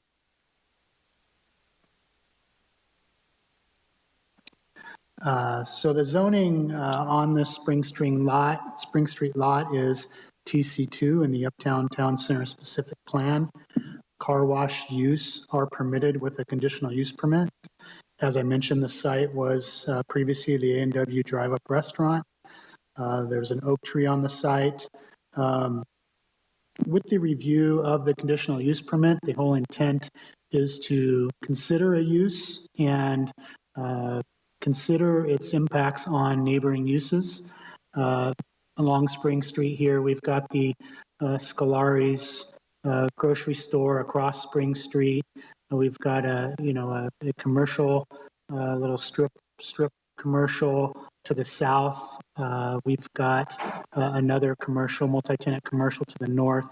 And then we have the alley to the east. And then there is some commercial along with some residential on the east. So to help us give you the information that the commission needs to determine consistency, we did do a noise study. So Paul Ballard and Associates did a noise study. Ballard and Associates did our most recent noise ordinance. So Mr. Ballard is on the line tonight if there's questions about noise. But early in the process of this project,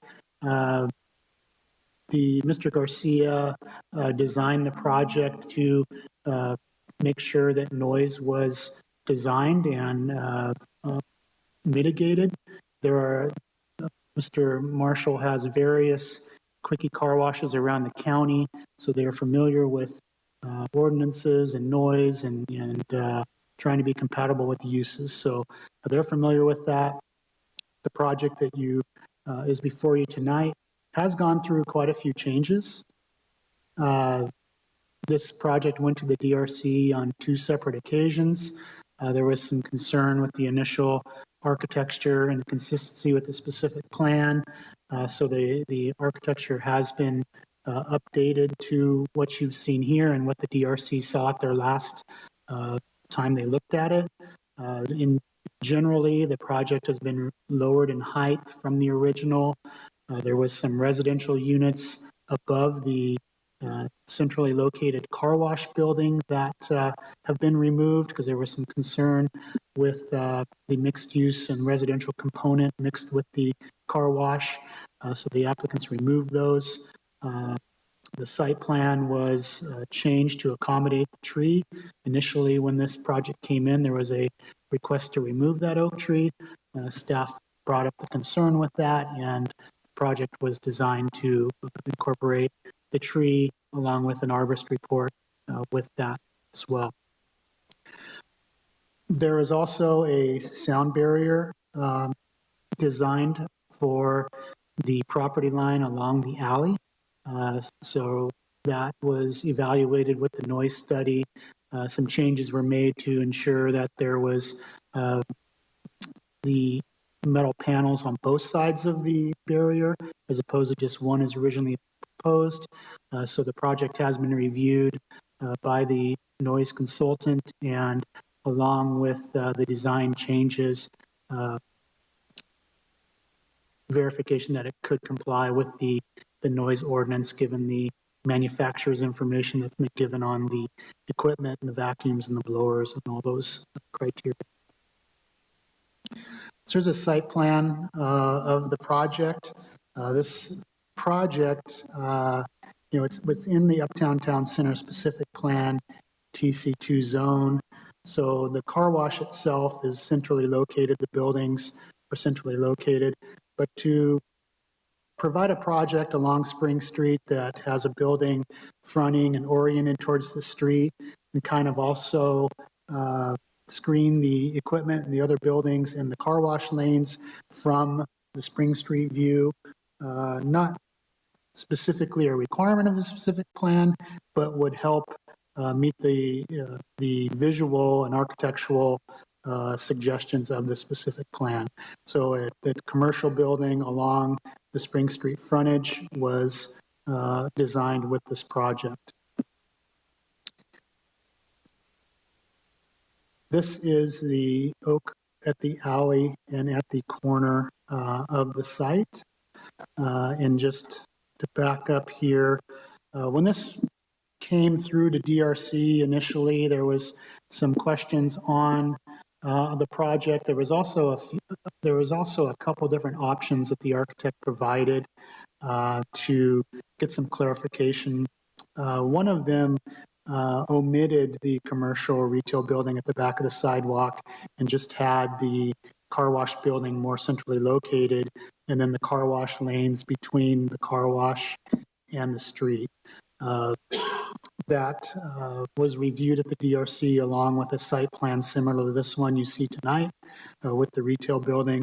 The DRC suggested to move forward with the commercial building at the front towards Spring Street. So this was reviewed at a DRC level, and then the architecture, that agrarian style, different from the original stucco tile, more of a Spanish style that was originally approved. Those came out of the DRC to give direction for the plans you see here tonight. So with that, George Garcia, the architect, has a PowerPoint presentation that he's going to run through. That'll get more specific into the actual building, site planning, architecture, and he can kind of explain how the project's been designed, how they are used to trying to design the projects in a manner that have the less noise pollution off the site as possible. And with that, I'll have George give you a rundown of the project, and then I will follow it up with the options for the Planning Commission. Thank you, Darren. Mr. Garcia, please proceed. Thank you. Can you folks hear me okay? Yes, we can. Great. Well, it's a pleasure to be back in front of the Planning Commission and Paso Robles. It's been a while. I want to thank the staff report that Darren just provided. Darren, thank you very much. As he mentioned, this project has gone to DRC twice previously. We initially submitted an application early in the year with the goal of following the standard procedure, presenting a preliminary project to DRC, getting feedback from the various departments, and hopefully coming back with something that has been not only refined, but has hit all the salient points and received a lot of feedback from various members of city staff.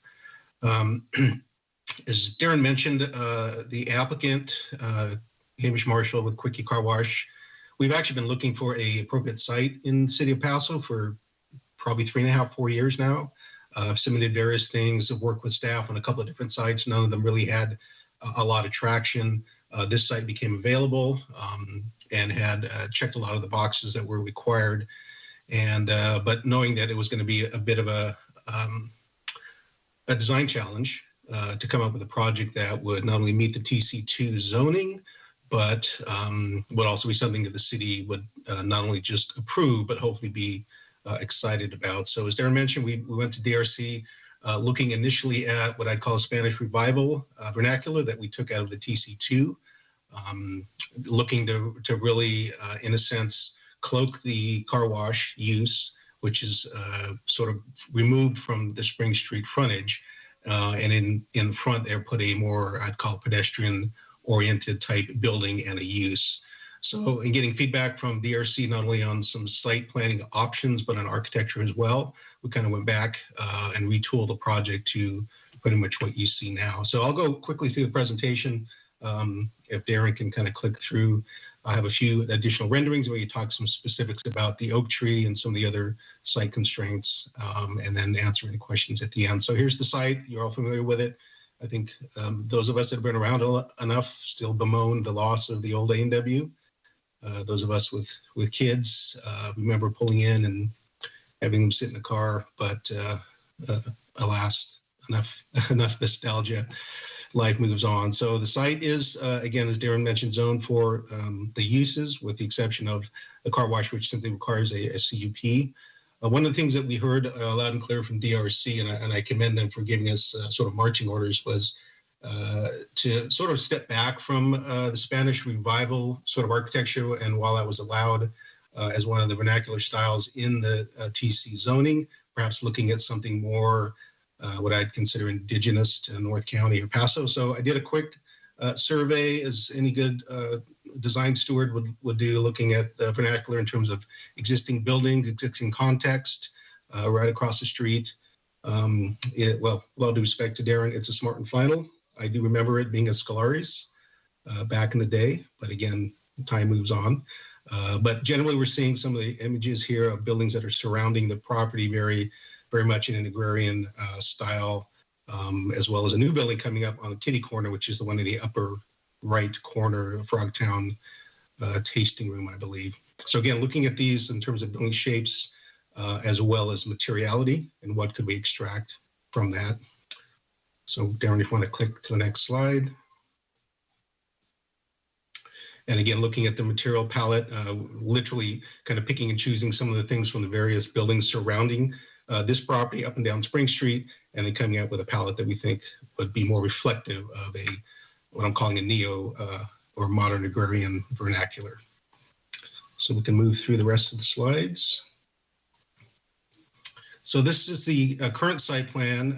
The one in the staff report was just one version older rather. Nothing much has changed other than we've added a required sound wall along the alley, which is kind of the darker line that you can see between the edge of the property on the top of the page and the alley. I've also added the root protection zone. We worked closely with Greenvale and to come up with a tree protection plan. Obviously, initially, we wanted to maximize parking.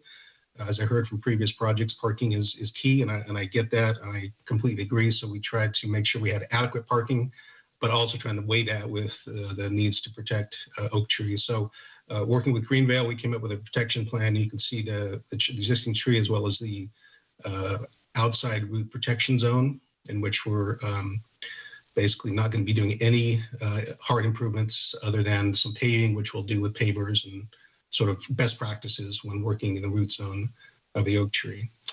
I guess we can move to the next slide. So I heard before illustrative landscape plan. I truly believe in those because I think they tell quite a bit of story. So Here's the illustrative landscape plan. You can see we've got quite a bit of planting along the frontage, which I think is going to be important. We really hope that this, even though it's a car wash, automotive-oriented type use in the back, the front building, we're hoping that there's a restaurant and a tasting room, which again would excite the sidewalk for pedestrian use, also enhancing that with additional landscaping. We can kind of quickly go through the elevations. Again, we're looking at a kind of a agrarian industrial palette for the entire project. Go through the next one. This is the view from the alley, a little more utilitarian. But the canopies that you see there, the kind of darkened areas, those are actually shade canopies that will receive solar panels. All of the applicants' car washes, of which this will be the 4th in the county, are all either have solar power or are going to receive them shortly. And this is the view from Spring Street. So we can keep going. I just have a couple other refresh renderings. So again, this is the view from the intersection of 21st and Spring. You can see the car wash project in the background, but again, noting that we want to put our best foot forward along the street frontage. This is an attempt to kind of come up with a typical agrarian shed, but sort of erode the corner a bit to, again, excite the corner, provide some interest, as well as some pedestrian interaction there with perhaps an outdoor seating area if this ends up being a restaurant or some sort of retail. And this is the view still on Spring Street, but now looking back towards town, towards the downtown. And yeah, I think I've got one more. Yeah, so this is on 21st Street. Now looking back into the project on the left, the darker building again is the retail. It's one story. That was one comment I think we heard from DRC a couple times, concerned about the height. So I think our maximum height to the roof, a usable roof, is about 27 feet, which would be the front building. The car wash is quite a bit lower. And so we want to be sensitive to the height comments that we received at DRC. And I think with that, I'm happy to answer any questions that you might have.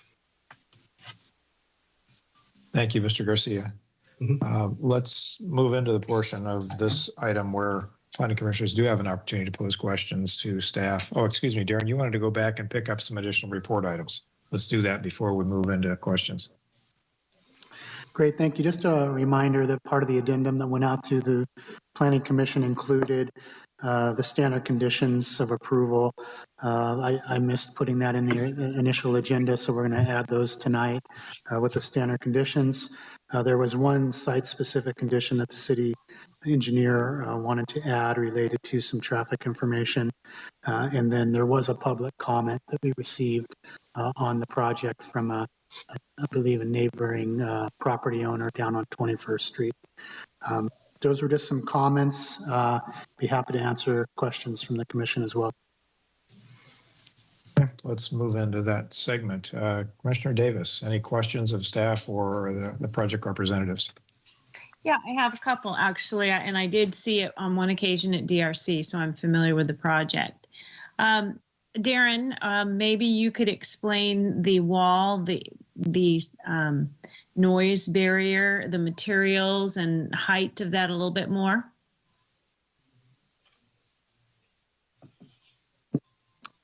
Yes, and we'll go switch back to the other PowerPoint. There is a detail of the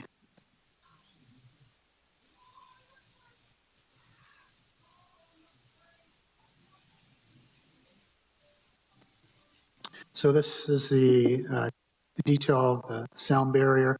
There'll be a short retaining wall along that eastern property line, and then a 6-foot tall, which really ends up being a fence. The fence with the materials shown, as you see on the blue note there, the request or the condition would be that corrugated metal, which is going to match from the building materials to this fence with this sound barrier, be put on both sides. So the noise consultant reviewed these materials, and this was actually a more favorable product than an actual block wall, which was originally proposed.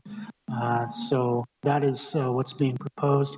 As you can see here, it's basically showing the height with the material, but the condition in the use permit is that the final details come back for staff to review. I'd like to see kind of a decorative cap or something on the top, kind of see what's happening on the seams, just get a little more detail on the fence sound wall than what is shown here, with the intent being that it be architectural materials and colors that would match the buildings.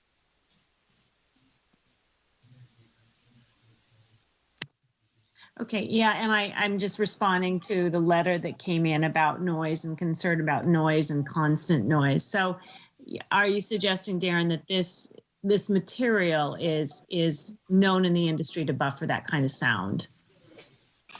Yes, and I know our noise consultant is available. Maybe I'll have Mr. Ballard of Ballard and Associates kind of just answer that question, kind of give his thoughts on the positioning of the barrier as well as the materials.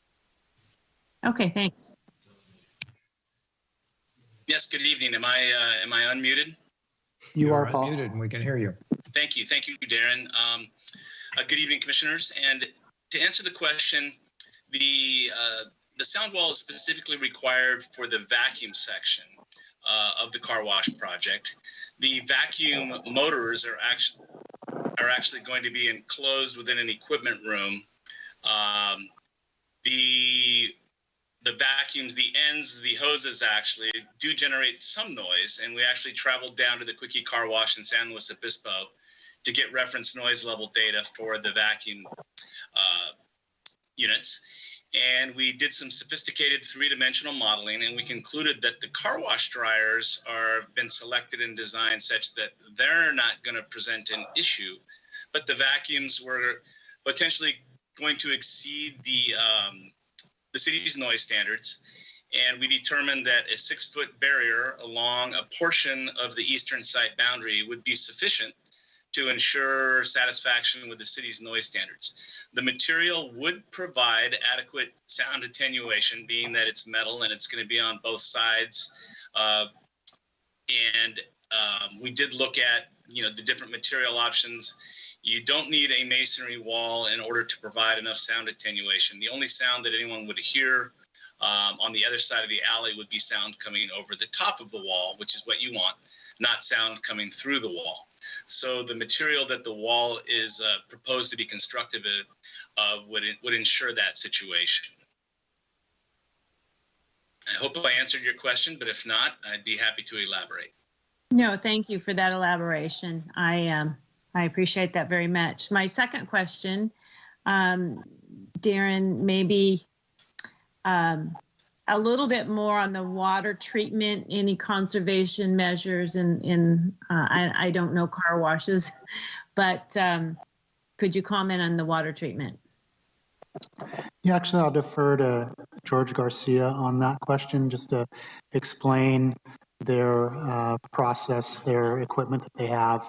And I think that that's beneficial to them in terms of water use, just as much as it is the city. So I'll have the architect respond on that.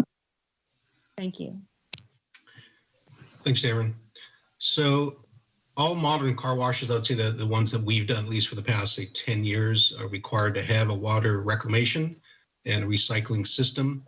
The idea there is that since it is the washes are effectively occurring inside an enclosed tunnel, we have an opportunity to recapture and reclaim as much of that water as possible. What happens inside the tunnel, if you've been in these types of car washes where you actually stay in the car and you're kind of pulled along with the trolley, there's a large trench down the middle of the car wash. All of the wash water goes into the trench and is captured. Efficiency depends on the system, but we're running and we're seeing efficiencies anywhere from about 80 to 85% recapture. So again, for every gallon that is used to wash a car, 85% of that can be recaptured.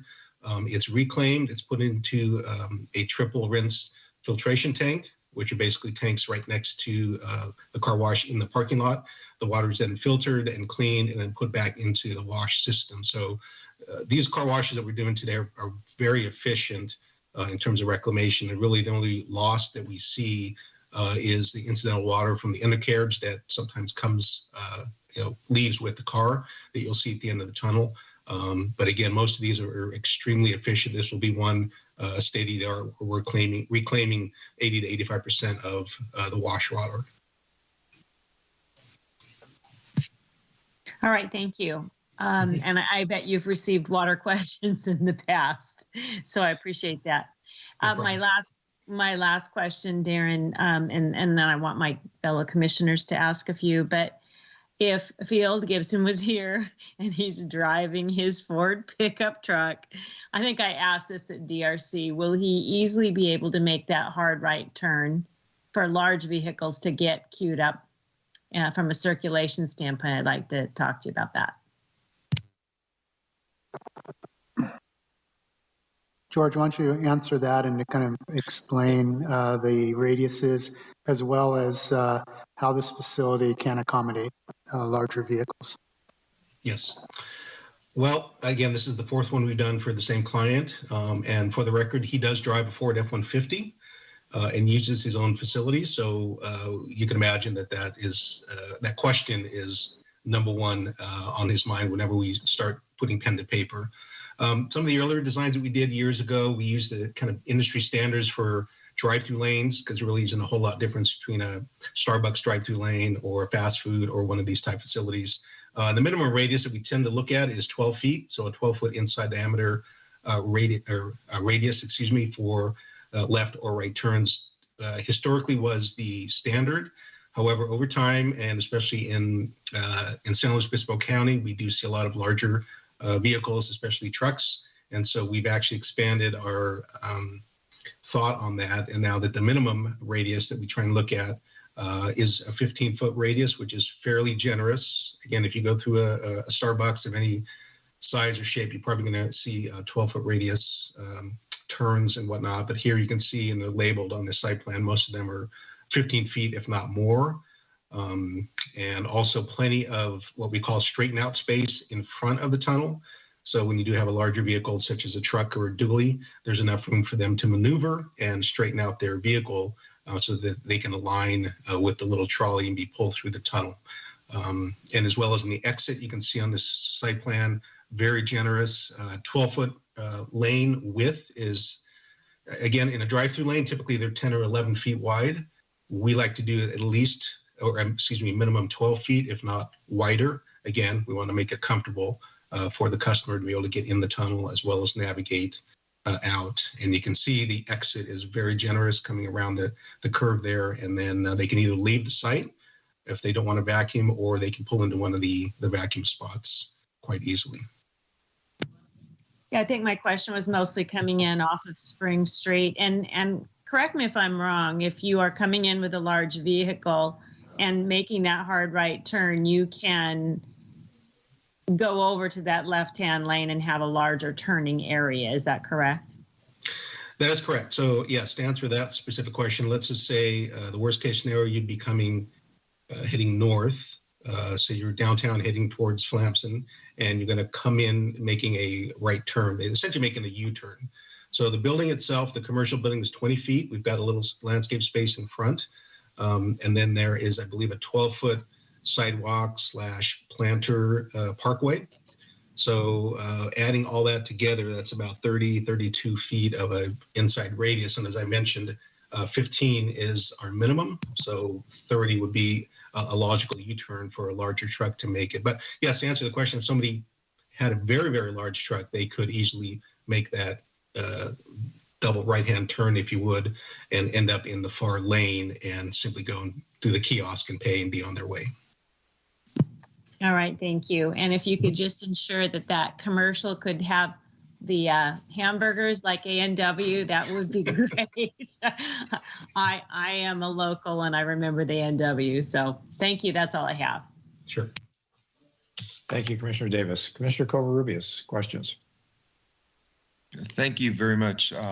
First off, really appreciate all the efforts to meet some of the DRC feedback. I think the building looks great. I think removing the residential component was big. I think it just brings the whole property together. I was on the second DRC, so well done on that. Just a clarity question, because again, sound seems to be probably at least one of the top two concerns. Looking at the site plan here, am I to understand that the sound wall, I understand that it's 6 feet in height, is up at the very top? Is that going to be the length of the sound wall? So it's going to run all the way along that alley? Is that accurate? Yes, so looking at the site plan here on the screen, the dashed darker line across along the alley. So it's going to go all the way from the northerly point along around the trash enclosure, go all the way down the eastern line to the south, and then turn in right before underneath the drip line of the oak tree. Under the drip line, got it. Okay. Okay, thank you for that clarity. Believe it or not, that's the only question I had at this time. Thank you. Got it, thank you. Mr. Neal, questions? No questions. None. Mr. Christensen, questions? I just had, one for the city engineer, Mr. Athey. Do we, or maybe Darren can answer this too, do we have a time frame for that stoplight? And the reason I ask is I'm very concerned with the traffic at that intersection. It's gotten propensely, it's gotten a lot worse recently. I think there's been a couple pedestrian accidents down there in the past couple of years. I know because my office's building is just a couple blocks up the street. But do we have an idea on that stoplight? Is there a plan from the city for that by any chance? Do we have a time frame? Hi, Commissioner. This is David Athey, City Engineer. At this time, we don't have a time frame. This project is set up so that they will produce a what we call a warrant analysis, so a detailed look at the intersection, considering a number of different factors, 12-hour traffic counts, safety, accidents, operations, and how it would operate with the 24th Street signal. So 6 to 8 months after this opens and we have a really good idea of traffic patterns around this area, they're required to conduct an analysis and provide that to the engineering department. At that point, we'll take a look at that with our city traffic engineer, Central Coast Traffic Consulting, or Transportation Consulting, and really start looking at programming it, or have an idea of when we'll need the signal at this location, and then start to work with the city manager and the finance department on timing and for installation if it's warranted. So at this time, we don't have a hard date. Okay, well, that's good to know that will trigger something. And to be honest, I know that the auto traffic count is picked up, but I'm just saying, I think my biggest concern is the pedestrian traffic right there. Seems to be a major crossing with the grocery store and stuff now. So thank you. That's a great explanation. I appreciate that very much. I don't have one last question for Mr. Nash. Is there a way we can make it a requirement that they have to serve French burgers and crinkle fries in memory of root beer? I'm just kidding. All right. Thank you very much. I don't have any other questions. Thank you. Mr. Jorgensen, questions? I don't have any questions. I was on both DRCs. And I just really want to thank Mr. Marshall and Mr. Garcia for working with us as a team and really listening to what we had to say, carefully, really listening, because I watched them. Well, maybe I didn't watch, but I could hear them responding clearly that they were paying a lot of attention to our comments, and the results and the design convey that as well. And I do appreciate their respect for the unique culture of Paso Robles and how it does differ from the rest of San Luis Obispo County. So I know that's kind of high praise, but I was pretty impressed by how this project evolution was handled. So I don't have any questions. Thank you. Very good. Thank you. And I too was on one of the DRCs. I think it was DRC2 on this one, and share the comments that were just offered about the design and the fit to the community. I think it's very well done. Just have a couple of straightforward questions. I'm curious how many employees will be on site for the car wash at any given point in time? Is it ever fully automated? Is there always somebody there? I can answer that. I don't know if the applicant's on the line. Typically, well, to answer the question, yes, somebody is always there, even though it is an automated car wash. Typically, you're going to have a site manager. You'll have probably an attendant at the what's called the pay kiosk.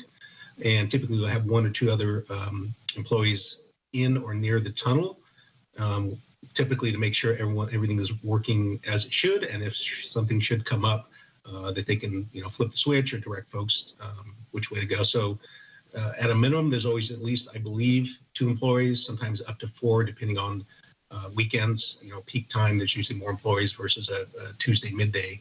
There would be less traffic. So. Okay, thank you. I had trouble syncing the information in the staff report regarding parking with the site plan. The staff report indicates 12 parking spaces along with an additional 14 car wash vacuum spaces. I count 12 vacuum spaces and 9 spaces. Am I missing something? Where are the rest of the parking spaces? Or help me sort that out. George, if you want to run down your site plan and the parking for Mr. Kobler.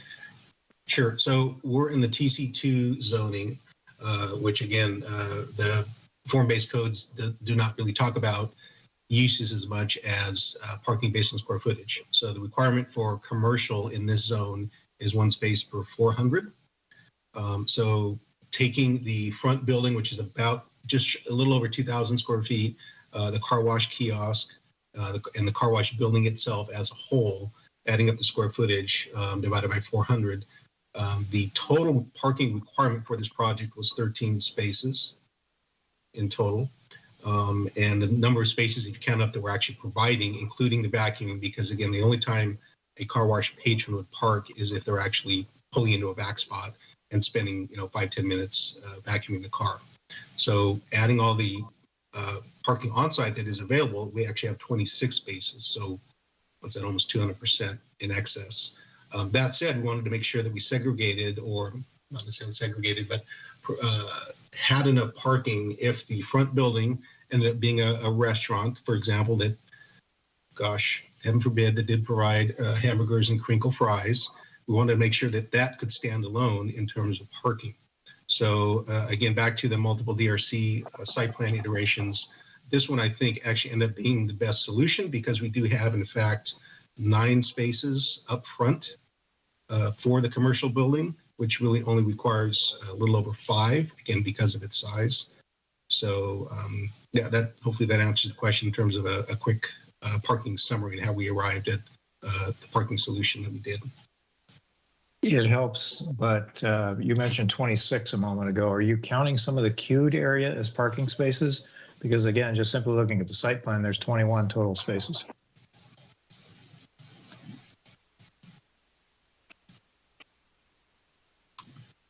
Well, this is not the correct site plan. Yeah, I think this is one iteration back. George, we're going to bring up your PowerPoint and bring up the site plan. Okay.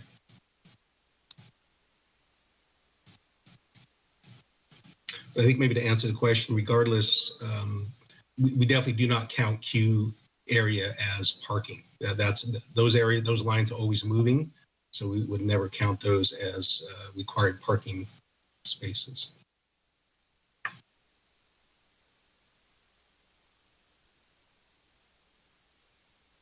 Well, I believe the site plan that's on the screen now is the one that we received in our packets. Yeah, that is correct. So yeah, it looks like there was a math error. I'm counting 21 total spaces. Yeah, it looks like 21 on this site plan, George. Okay, that's fine. It's above the minimum thresholds we were dealing with. I just couldn't make the math work, and I wondered what I was missing, and I was curious as to whether or not queue spacing was counted as parking spaces, but that's fine. That explains that adequately. Okay. Tell me a little bit about the retail building, and I know you can't answer this, but what assurances do we have that that really will ever happen? And if it's 2 years, 3 years, 5 years into the future, what happens to that space in the interim? How is it treated from a landscape perspective? Well, our intent is to build the project. There was never any discussion about phasing, for example.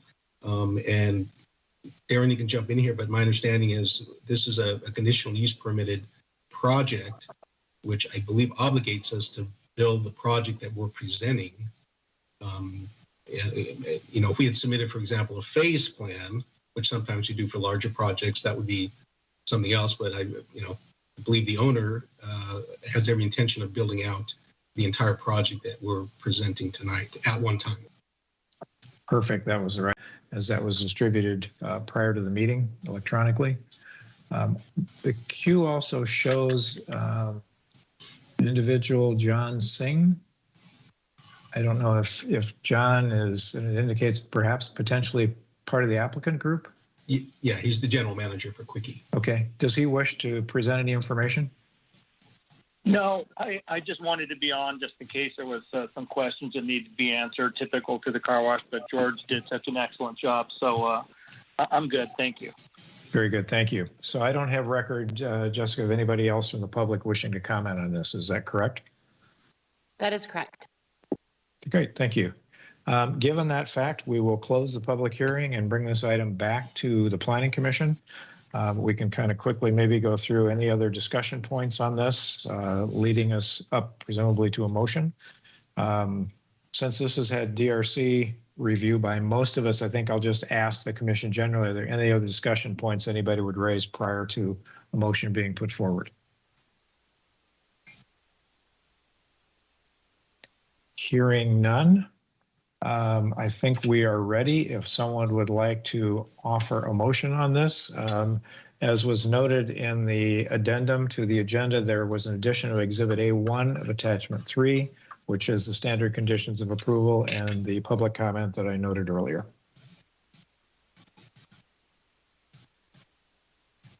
Would anybody like to offer a motion?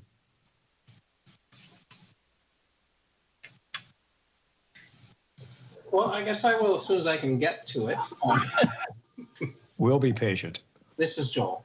I move approval of draft resolution A, recommending approval of plan development 21-03 and conditional use permit 21-22, subject to site-specific conditions of approval, including those items included in the addendum to the staff report. Thank you. We have a motion for Commissioner Neal. Do we have a second? Second. A second from Commissioner Davis. Is there any further discussion? Hearing none, I'll ask staff to please call the question. Commissioner Neal. Aye. Commissioner Davis. Aye. Commissioner Covarrubias. Aye. Commissioner Christensen. Aye. Commissioner Jorgensen. Aye. Chairperson Kogler. Aye. Motion passes 6-0. Okay, that concludes our public hearings for this evening. Thank you. And our next item on the agenda is a discussion item by staff. It's the Comprehensive Zoning Code Update Study Session to provide direction for any recommended additions or changes to the current summary of comments pertaining to the code. Staff report on this or staff summary of this?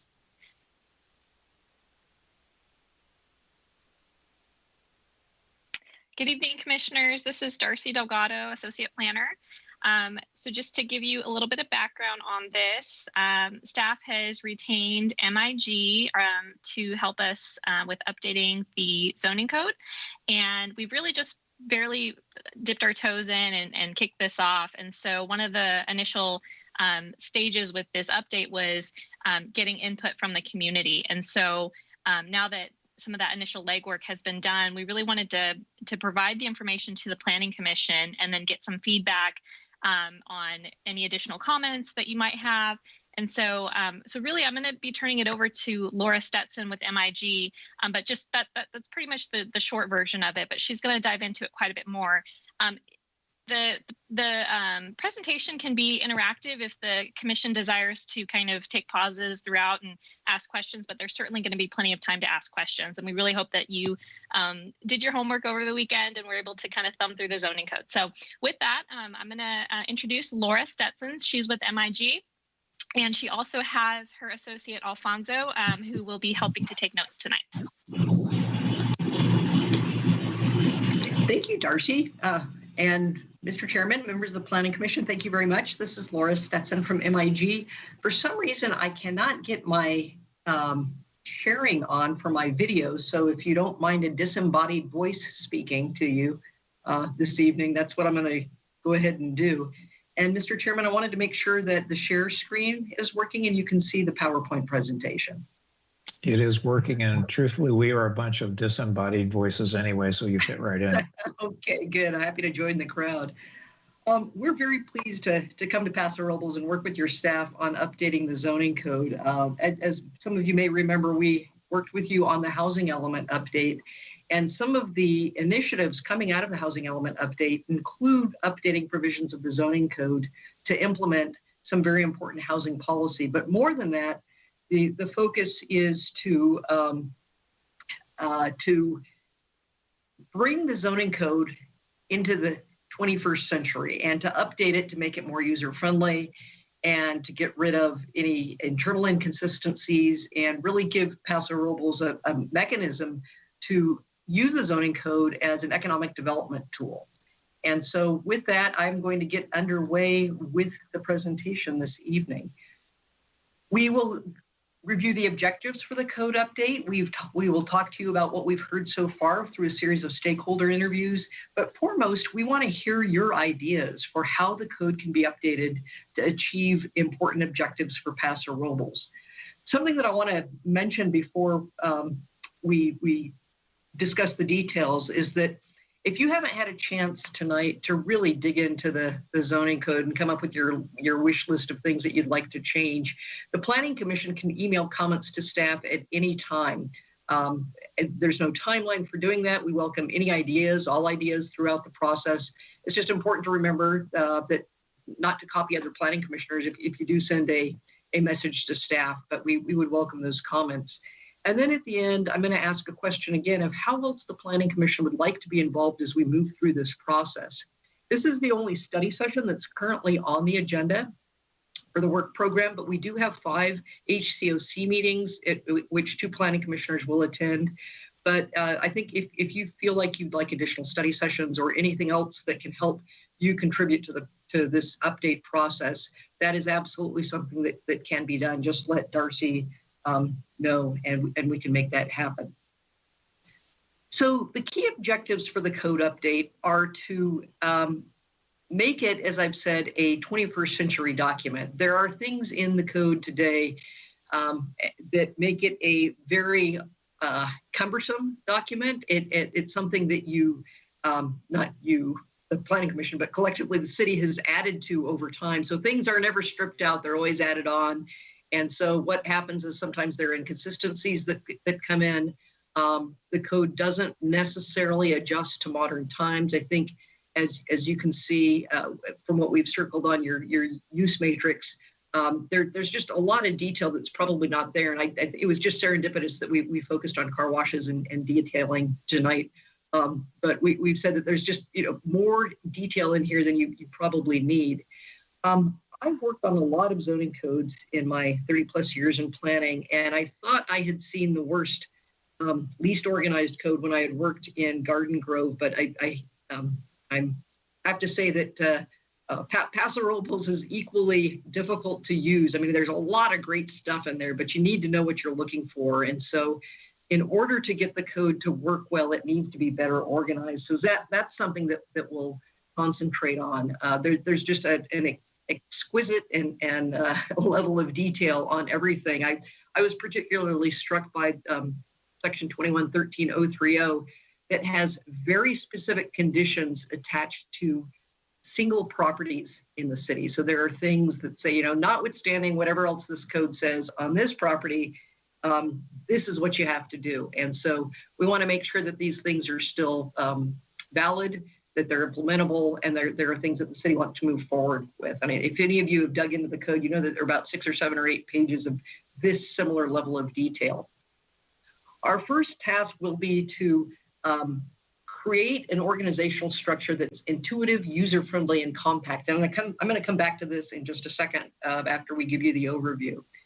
As I mentioned, we want to make sure that the code is internally consistent, that all of the additions over the years can be resolved, and we can come back to what is exactly the essence of what needs to be in the code.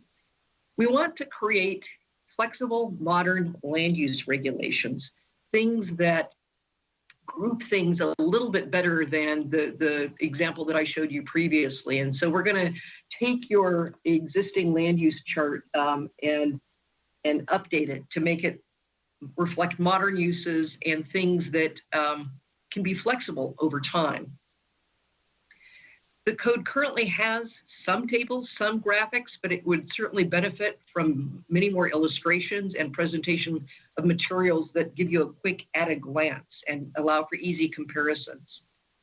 There have been advancements in case law and law at the legislative level in California that need to be addressed. The one that we've shown here is that there was a very important case a number of years ago in 2014 regarding signage and temporary signage. And so we need to make sure that your sign code is what we call content neutral. It's a free speech protection issue. So we'll be working with your city attorney to make sure it passes muster in that regard. As I mentioned at the outset, there are programs in the housing element that need to make sure are implemented via zoning code provisions, and including streamlined housing entitlement processes to comply with the Housing Accountability Act and some more recent state laws that have occurred to streamline housing entitlement and get housing built in California. There are a couple of bills that are on the governor's desk as he's gnashing his way through the election this evening that may affect this even further as to how housing needs to be treated in your zoning regulations. This project will also involve a minor adjustment to the Uptown Center specific plan to extend boundaries. When we were doing our stakeholder interviews, there were a number of other comments that were made with regard to making adjustments to the specific plan. That is not on the work program at this point in time, but those are things that staff can share with you at a later date and put on a to-do list. And critically, this entire process will involve stakeholder involvement. We have already done a series of interviews with people who build in the community, who own property in the community, and we want to share with you this evening some of the key things that they've said. And we'll continue to go back and check in with people to make sure that we are implementing things that will work for them and work for the city at the same time. The timeline for the process is to update the code by the winter of 2023. And you might think, well, that's a long time away. We'll see what we can do to speed that up. But updating the code is a process that requires quite a bit of attention to detail. We're kicking it off really tonight with you to find out what your desires are for the code update. We will be taking that information and drafting sections of the code and reviewing them with staff through the fall of next year. As I mentioned, if the Planning Commission wants an opportunity to weigh in at different points, we can entertain that. At this point, there is only one additional study session once the code has been put together in its new form. And then we'll go through the hearing process in the winter of 2023, meaning early January 2023. We won't wait till the end of March. We will have meetings with the Housing Constraints and Opportunities Committee to test ideas, to make sure that that options are headed in the right direction, and that there are solutions to issues that have been identified through the process, and that we continue to hear about the proper direction to take on those. So let me talk to you about how we propose a code structure. There's kind of a natural way that a modern code falls into the structure. It answers four key questions for members of the public and the development community. The first is, what is my property zoned? What can I do with my property? How may I develop it? And what are the processes, the permits that I need to do that? So that's the way we propose structuring the code: the what, the how, and the processes. And currently, your code jumps back and forth among all of these things. It's repetitive, and by structuring it in this way, it will reduce the propensity for inconsistencies to creep in over time. It makes it much easier for somebody who doesn't understand codes to find what they need to find in the code, so that you can see that most of the things that people are going to be looking at are in what we call Articles 2, 3, and 4. Where is it allowed? What are my development standards? What are the parking and sign regulations? And landscaping would be in Article 3. And then Article 4, for example, consolidates all of those specific regulations for uses like perhaps service stations or animal keeping, or things that really apply to all zones citywide. So it's all in one place. And then all the terms and definitions would go at the end of the code. Right now, the code has terms and definitions spread throughout it because there have been specific ordinances that have been introduced over time, and the definitions have just been embedded in those ordinances rather than put into a comprehensive definition section. So that's the proposed structure. In parallel with the work that we're doing on the comprehensive code update, the city is moving forward with an accessory dwelling unit ordinance to reflect current state law, a density bonus ordinance also to reflect revisions to laws that have come up within the last couple of years. And finally, objective design standards. This is something that I'm sure your staff has talked to you previously. All of these will be folded into the code update that we are currently working on, but they will be moving at a more accelerated pace so that you can deal with those. And then once they're adopted, we'll just put them where they belong within the new code structure. So let's review what we've heard through our discussions with what we've called the stakeholders in the community. Foremost, to a person, they said the code needs to be friendlier. It needs to be easier to navigate, particularly on in fact, the way everybody looks at it these days is on the online version of the code. Finding information needs to be more intuitive. Sure, you can type something in the search function, but it's much more easy to use if it's better organized. So we heard that loud and clear. People have said the use table needs to be modernized and simplified.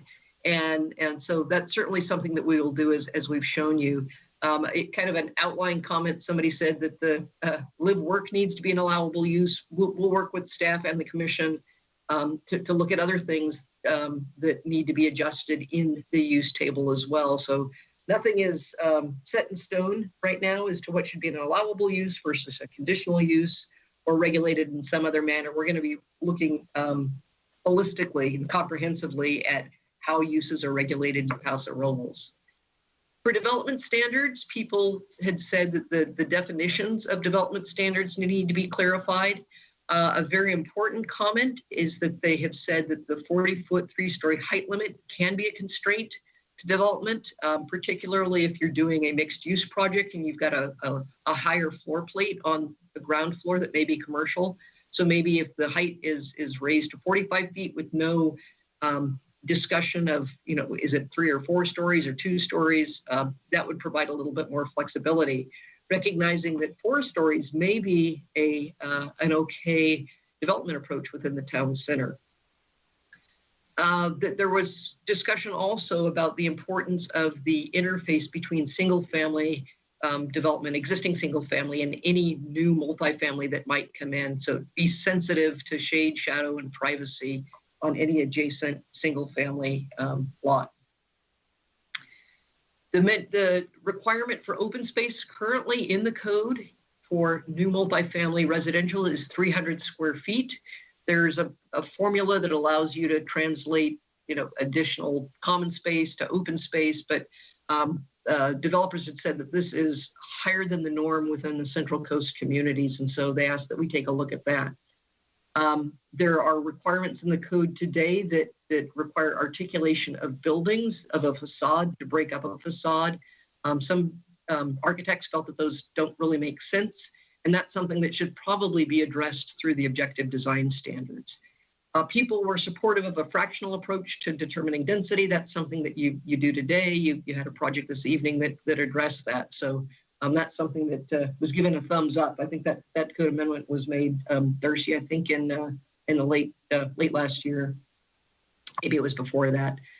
There was something else discussed tonight with regard to the project about storage for individual units. Some architects and developers felt that the 200 cubic feet of required storage space is too much, and it should be allowed to be, whatever it is, it should be allowed to be spread throughout a development.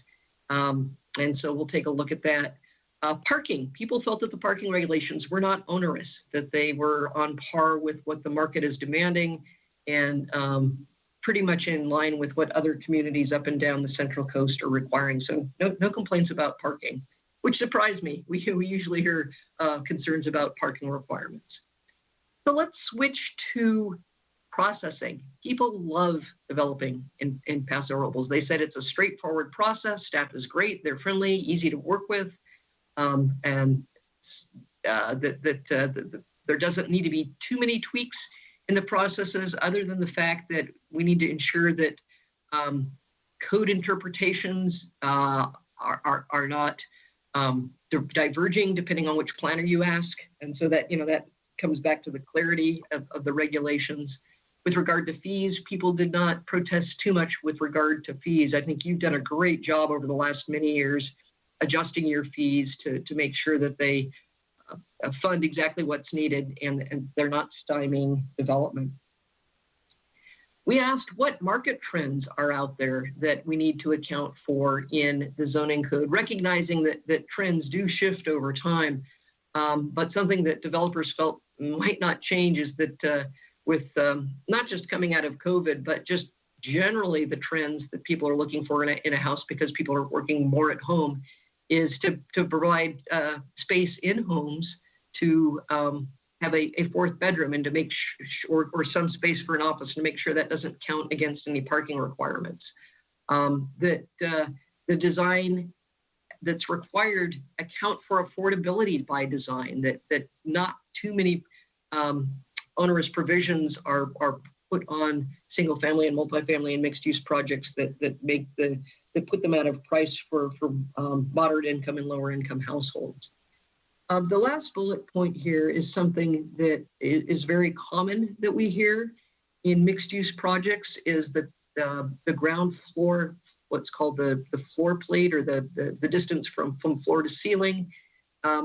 Your chain merchants are looking for a higher floor plate, whereas local businesses want something a little bit lower.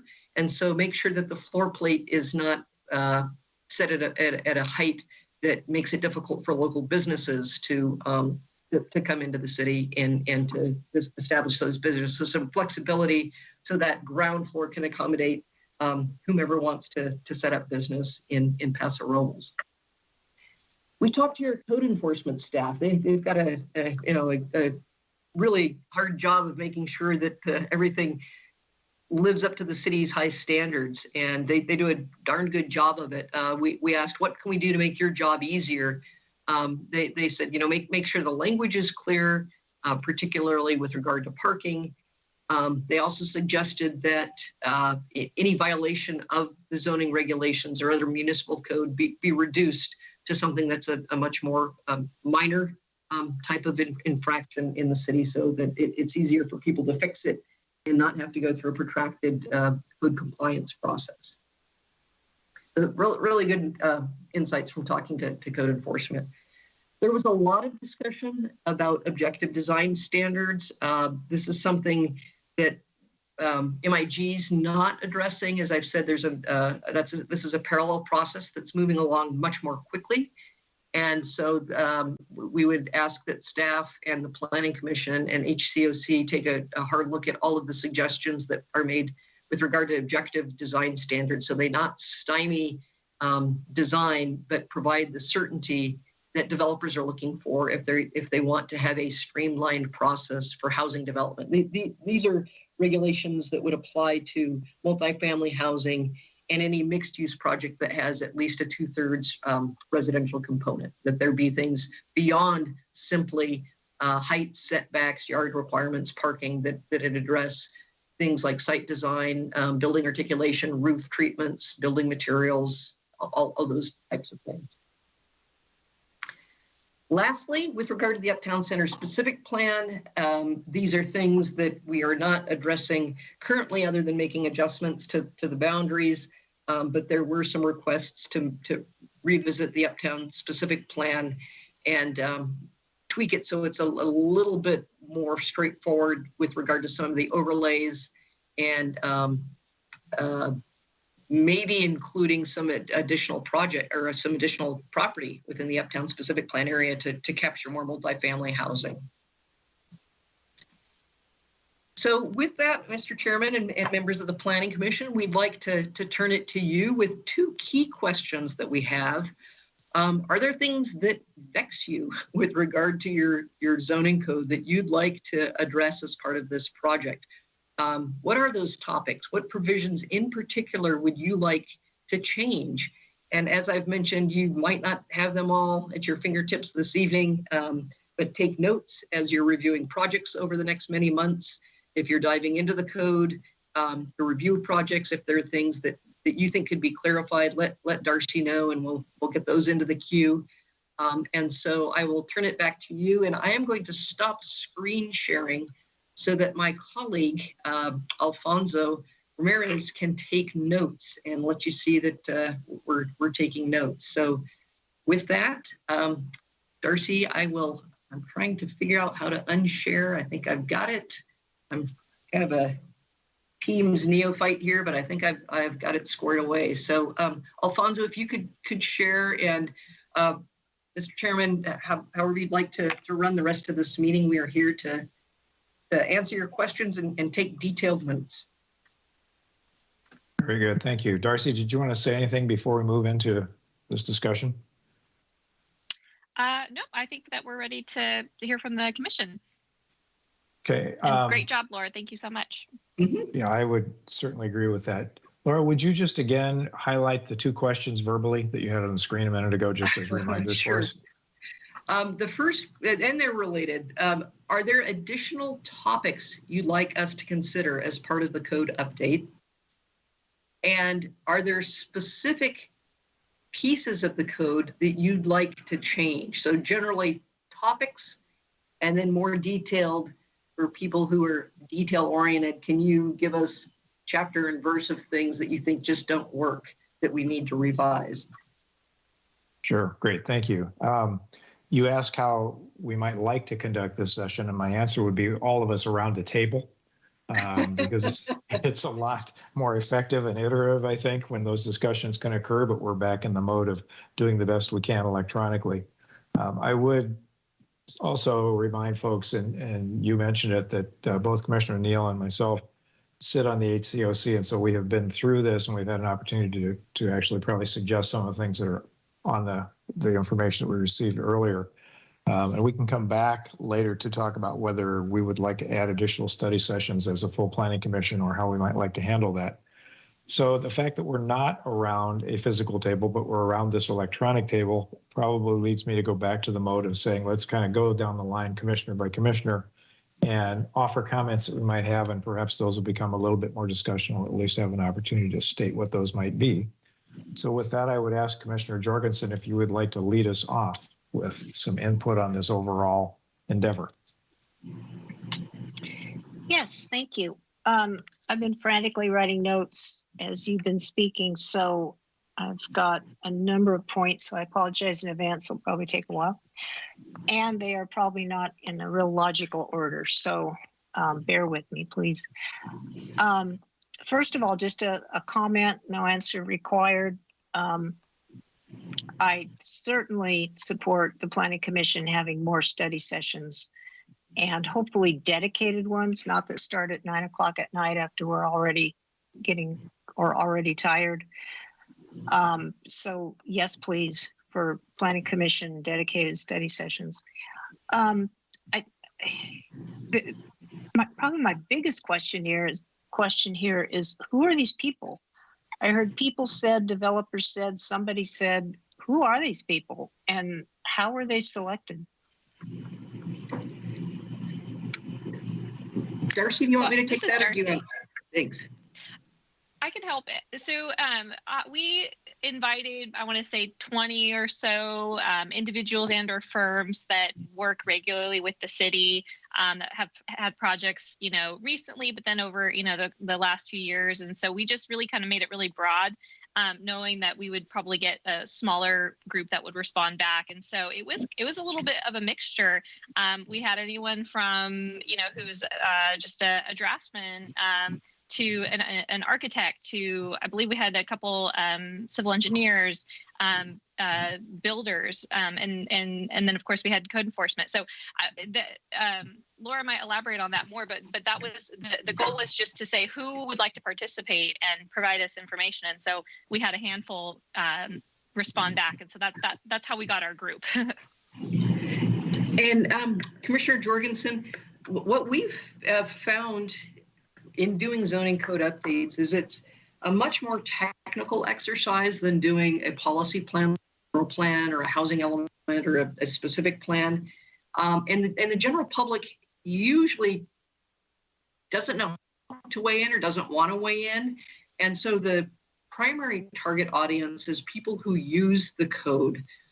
Certainly the public will be able to participate through venues like this. But to get to the nitty gritty, we've found that it works most effectively to talk to architects, developers, major property owners, people who really understand zoning, as well as enforcement staff. Okay, that makes sense, and I appreciate that, but it still sounds, I'm sorry to say it this way, it sounds extremely secretive and extremely, insider-oriented.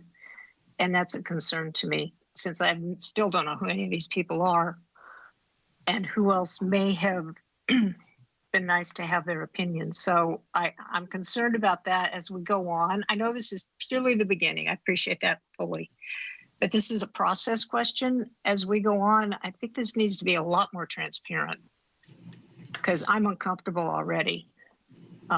So as we go on, please, let's try and be more transparent. Because I'm an architect, so I would be in that crowd if in a different place, in a different life. But our collective opinions are based on a certain point of view of the world, and not the exclusive view of those of Paso Robles. So anyway, process for as we go on. Who will be developing this parallel and faster moving objective design standard document?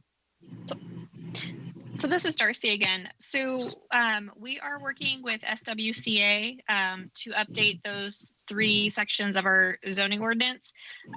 So two of the updates will follow closely with state law.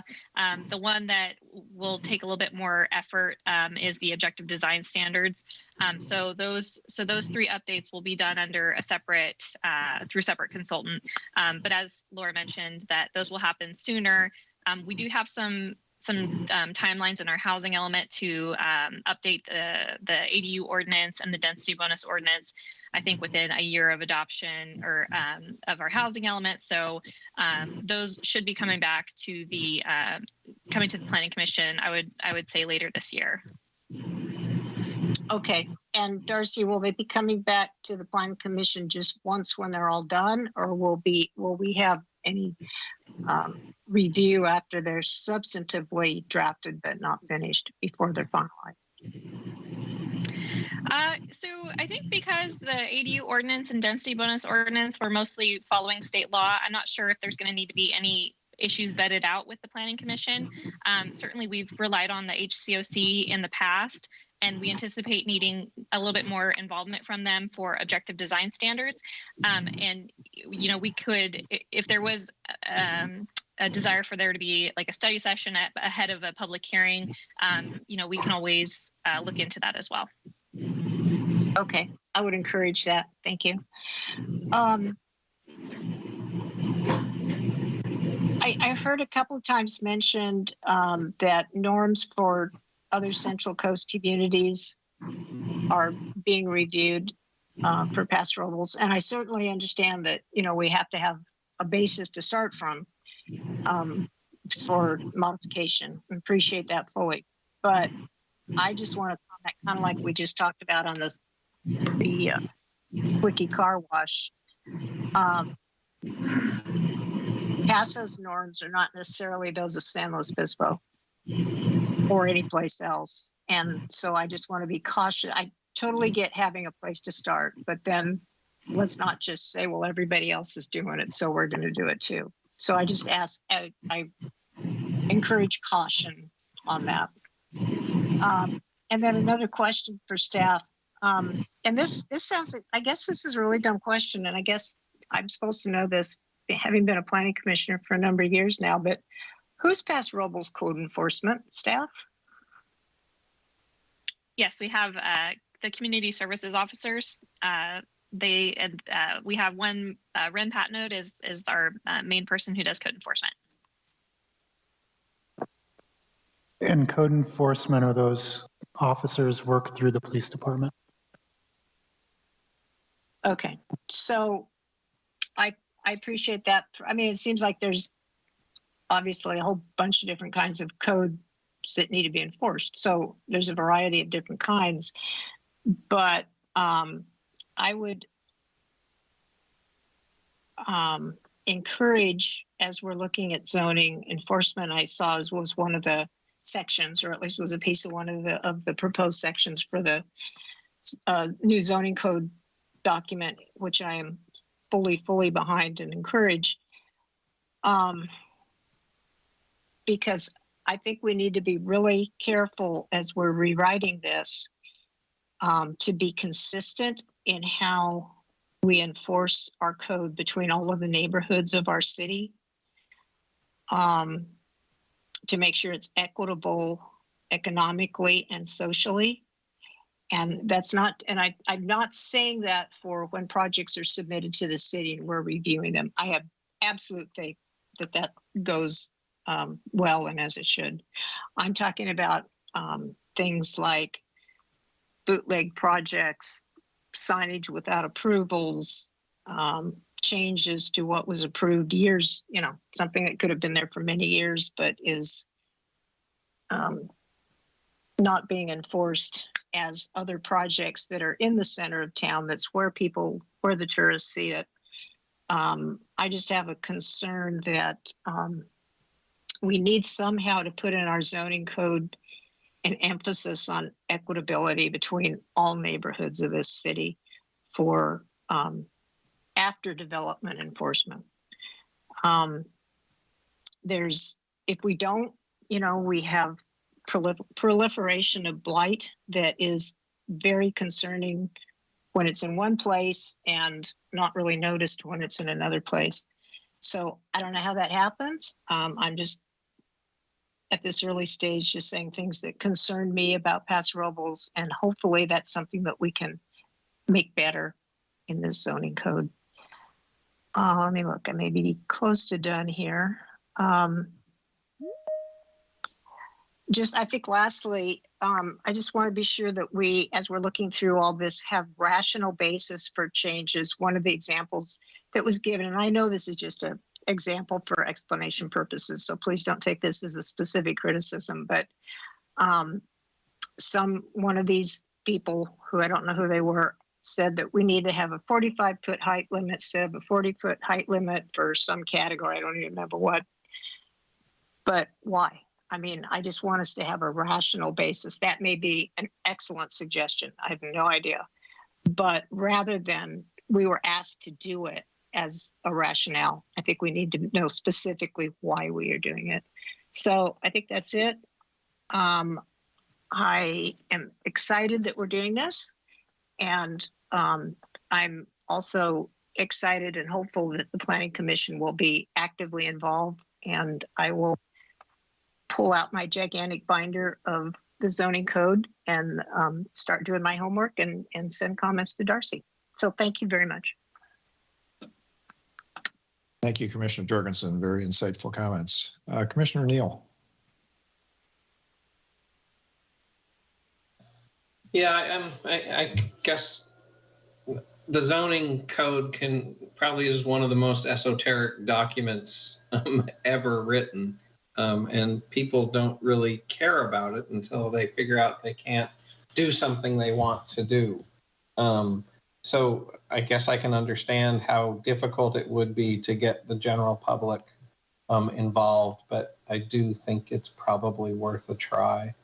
And I think I do need to do much more homework. And I think the major comment I have is that if we can ease the navigation of the zoning ordinance, it would be hugely appreciated. I think I've tried to find many things through the zoning ordinance, and it does take some hunting and maybe even a little subjective reading of some of the requirements. So that's really my only comment this evening. Okay, thank you. Commissioner Covarrubias. Thank you. Yeah, interesting. This is going to definitely be a long, interesting process. Some of the things that kind of stuck out really quick, and I'll make this really short. Laura addressed, I think one of the comments she made with regards to the code is, I believe how she said it, and if I misinterpreted, please correct me, but I believe you said something about people want to know the what, the how, and the process. And I agree with Commissioner Jorgensen. Adding the why, I think, is one of the things that we lack significantly in this entire zoning code document. So many times, even as commissioners, we ask so many times why. Why is it this? Why is it that? And I'll use parking as an example. Surprised to hear that parking wasn't something on your list of insights, that parking wasn't something that sometimes caused confusion or conversation. So I'm just going to throw out a couple of words because I also admittedly need to do my homework. I need to really dig into this. It is complex. It is overbearing. I agree that it's difficult to find something when you're trying to find something. So I'm just going to throw out some words that I'd like to see when we think about restructuring this. Simplify, consistency, transparency, definitely the why thing of, why do we do certain things? I am in agreement that I think study sessions would be good. I think we also need to really consider whose feedback we're gaining. When you do a project of this magnitude, we have to be very selective because Paso is a unique town. We are different. I know people want to argue that sometimes that don't live in our city. I've been in this city since 1980, and I've seen so much change and so much things. And we have yet to lose the core of our city, the downtown feel, small town feel. Pro-growth is good, home development is good, all these things are great. But I do think that there are certainly things that need to be updated. And as we go through this process, we can't lose what is the core of Paso Robles. And that's important to me as a commissioner and as somebody who's lived here now a number of years. So I need to do my homework. I'm happy to do that. And if I have any questions or comments, it sounds like I can email Darcy and start giving her some feedback. But I would welcome the opportunity to gather as groups and do some study sessions to make sure that by the time this is done, we're all proud of the end result and can stand by it. So with that, I look forward to doing some homework. Thank you. Mr. Christensen. Thank you. One question for staff. Would this include, zoning, like a zoning map overlay, changes in that to include different zoning areas? For example, if something's zoned one way now, would that include a change in zoning it to another type use? This is Darren. So oh, go ahead. I'm just going to say that the rewrite of the zoning code is the zoning code itself. There aren't any specific map changes along with this zoning code rewrite. So we're not proposing to change any zoning on specific properties. Okay, so zoning overlays though would be important factors. Would you say that would be correct? So the current zoning map with the existing overlays, there aren't any proposed changes there, but I think, as Laura mentioned, the zoning code doesn't do a good job in speaking of the different overlays and how things are developed within them, what they mean, those kind of things.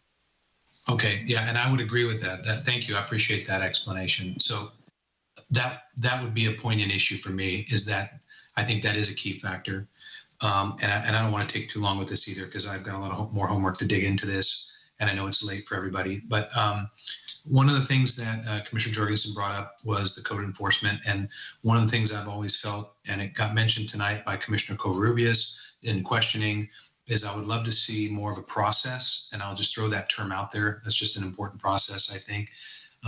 Just in general, to cover variations of that code enforcement, whether it comes to various CUPs that we approve, or down to the basic enforcement issues. I think that would truly help, maybe help define, the things that Commissioner Jorgensen was talking about.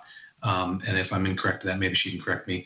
But I think I'm going to throw out some key phrases that you can use in your notes, and maybe this will help. I would definitely say ease of navigation is very important, and that correlates over to website access and the way that it functions on our site. I think process, simplicity, accessibility, again back to the overlays, and some flexibility for staff and Planning Commission and the city to be able to deal with certain issues at certain times. Tonight's example of the apartment complex, I agree. I love that, the building. I think the housing is important for our town, but at the same time, I don't think that we, even though we're being mandated in so many ways, should give up things like, I do think parking is an issue. I don't think we should push cars onto the street, for example. So those things become a facet in a small scale to, obviously as much larger issues. I definitely would love the study groups. I think that's a great idea. And I really think we should definitely give time to bring in more people from this area, from this town, whether it's professionals or the public, and have a much broader mix of viewpoints. And I get it, you guys, staff, I'm sure you were limited by who you could get to actually come in. And I understand that. I know people get busy, but if there was one thing I would say is maybe how can we give that more time? How can we make that a better process? Does that involve us? And I'm happy to be involved in trying to get that input from people. So that being said, I'll let it stand there, and I look forward to the study groups. Thank you. Thank you, Commissioner Christensen. Commissioner Davis. Yeah, thank you. I agree with a lot of the comments that my fellow commissioners have made, and especially the one that struck me as who are the stakeholders. I think that was a great question that Commissioner Jorgensen asked. I do think if this is folded out, I think I heard you say winter of 2023, we have plenty of time to be more inclusive. I agree with Ty. I think if you add a broader public, you ask a broader public, parking matters. You ask the broader public, do they want 4 stories in Paso Robles? Well, a developer might have a little different opinion than maybe a community member. So I do think it's important.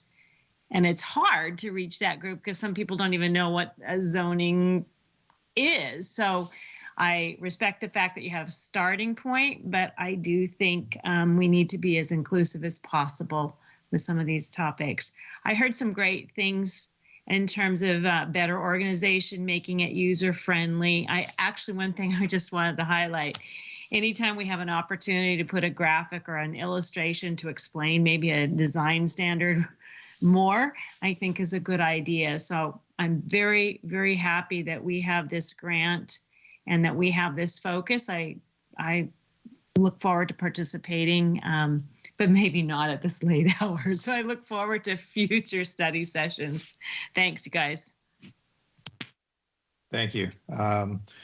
Just a couple of comments on my part, because I indicated I have had a chance to contribute some on the HCOC. I also spent about 4 decades of my professional life as a planner, landscape architect, and city planning director.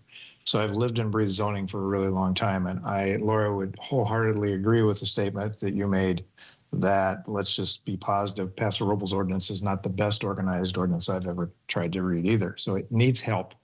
I think it's a very interesting time and has been so for quite a while, because these days and of recent days, you can actually prepare ordinances that are really intended to be read, used in a user-friendly online format.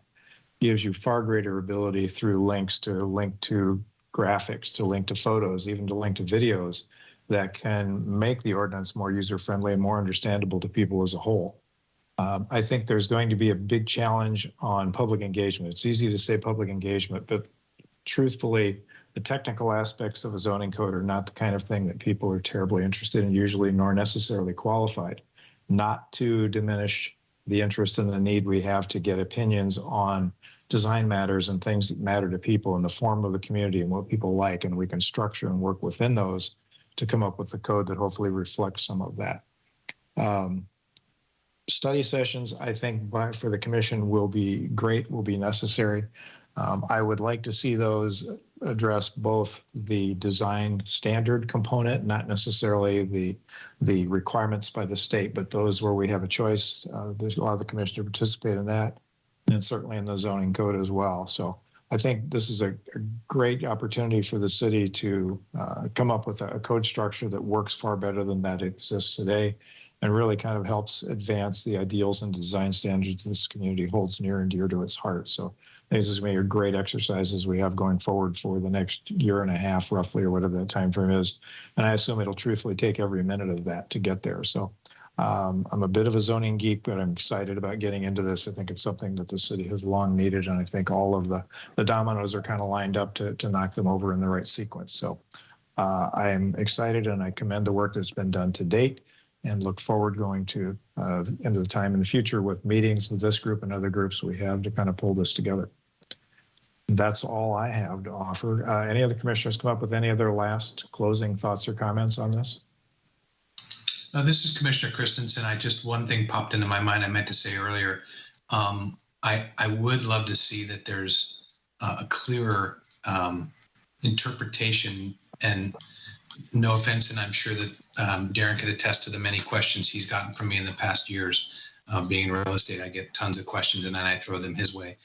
Instead of waiting for an interpretation back from a planner, it'd be nice to have something a little more clear and concise that an owner or a potential user can actually address themselves. And I think we all talked about that in so many ways. And I think that would really save planners a lot of time. And so that's just one thing I just remembered to say. Thank you. Okay, thank you. Chairman Kogler, this is Darren, just kind of to tag along what Commissioner Christensen's indicating, is my input into with MIG, with the other staff, is really putting the shoes on of the people using the zoning code, and I really think whoever made the comment, I think it might have been Ty, about the web-based, it really comes down to, I'm a property owner and I want to do a certain thing. how the zoning code is organized, how it then interprets to the web base, so folks can really find the information they're looking for. And it starts in the zoning code on how to do that. The other thing to keep in mind is with all the specific plans we have, you know, if you take the zoning map of the city and you kind of show all the specific plans, including the Uptown Town Center plan, the Olson South Chandler, the Beechwood, we're going to have Gateway.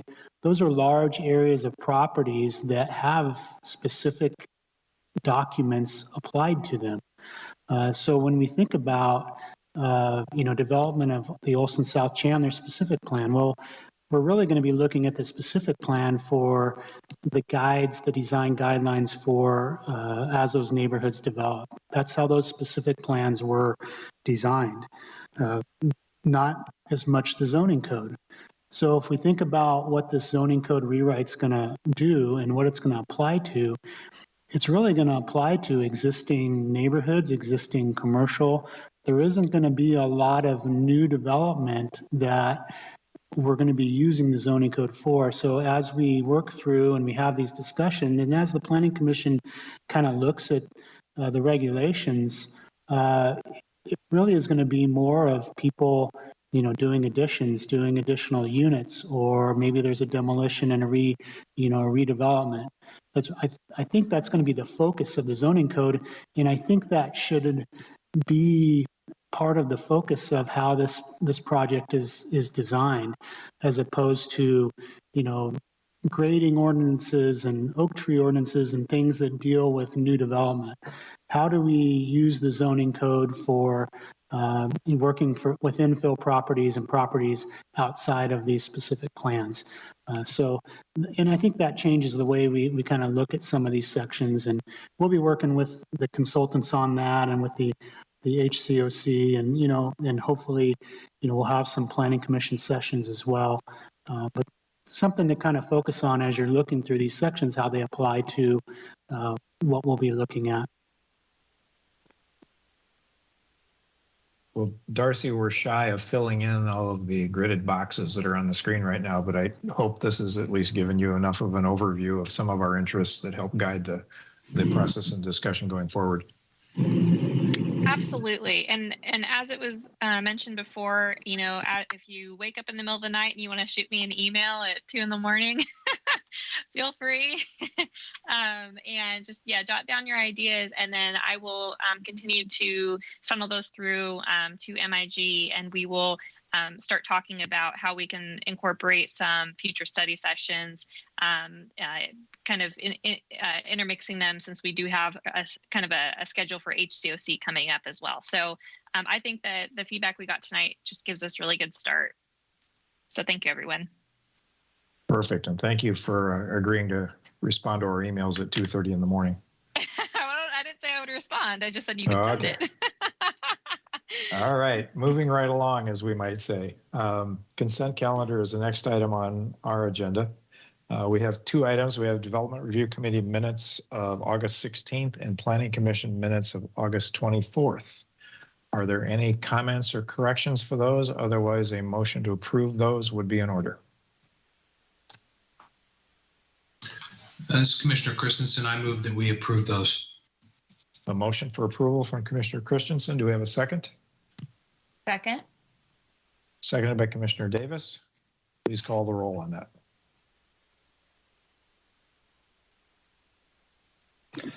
Commissioner Christensen. Aye. Commissioner Davis. Aye. Commissioner Jorgensen. Aye. Commissioner Covarrubias. Aye. Commissioner Neal. Aye. Chairperson Kogler. Aye. Motion passes 6-0. Okay, we have a few other reports.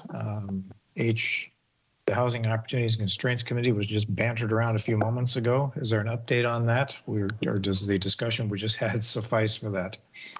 Yeah, I think the conversation we had pretty much covers that. Darcy and MIG will be working on scheduling some upcoming HCOC meetings, but those haven't been set yet.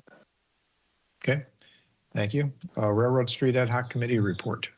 Yeah, I don't think there's a specific update. We need to schedule a next meeting. I was looking at next week, Thursday, the 23rd at 11 a.m. Would that work for the committee members?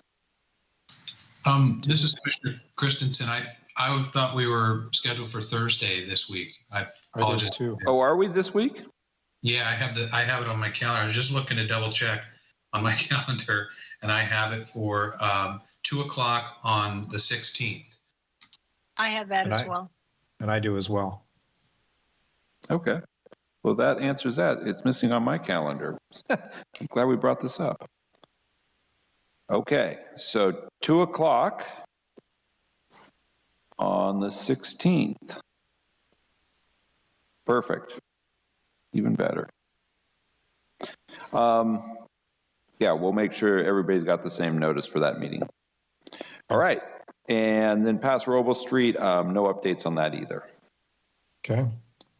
And how about the DRC rotation schedule? Any needed changes to that anybody would like to bring forward? If not, we'll assume that stands for the moment. We can always make changes in the future as need be. Item L on our agenda is Planning Commissioner's comments. Let's run down the line. Which line should we run down? Let's start with Commissioner Covarrubias. Thank you. A long meeting, but very productive. Other than that, no other comments. Okay. Commissioner Neal. No comments from me. Thank you. All right, Commissioner Christensen. I don't have any comments. One last thing on the rotation. I apologize for this. I guess I'm just kind of tired. The 4th and the 11th, I may be able to make those. So as we get closer, I'll try and Warren, I'll try and let you know as soon as possible what if I need any of those dates off. Sorry. So I can jump in, Chairperson Kogler. I can, if Commissioner Christensen is not available on the 11th, I can do the 11th. Okay, thank you. I think I'll be here. I think my schedule has changed, and I think it might be later in the month. So, but I do appreciate that. So I'm going to put a note here on my schedule just in case. And it also makes it easier to volunteer when you say you're going to be there. It does, doesn't it? I can cover the 4th then under those same conditions. I probably could cover one of those if need be. So let me know. Thank you, guys. Okay. Let's see. We were going comments. Commissioner Jorgensen. I have a question, if I may, not a comment. Would Mr. Frace, would you tell us what's going on with the motel whose name is escaping me at the moment at 46 West and Theater Drive? It looks like it's under renovation. Is work finally starting on that? Yeah, that's the River Lodge Motel, was the historic name of that site.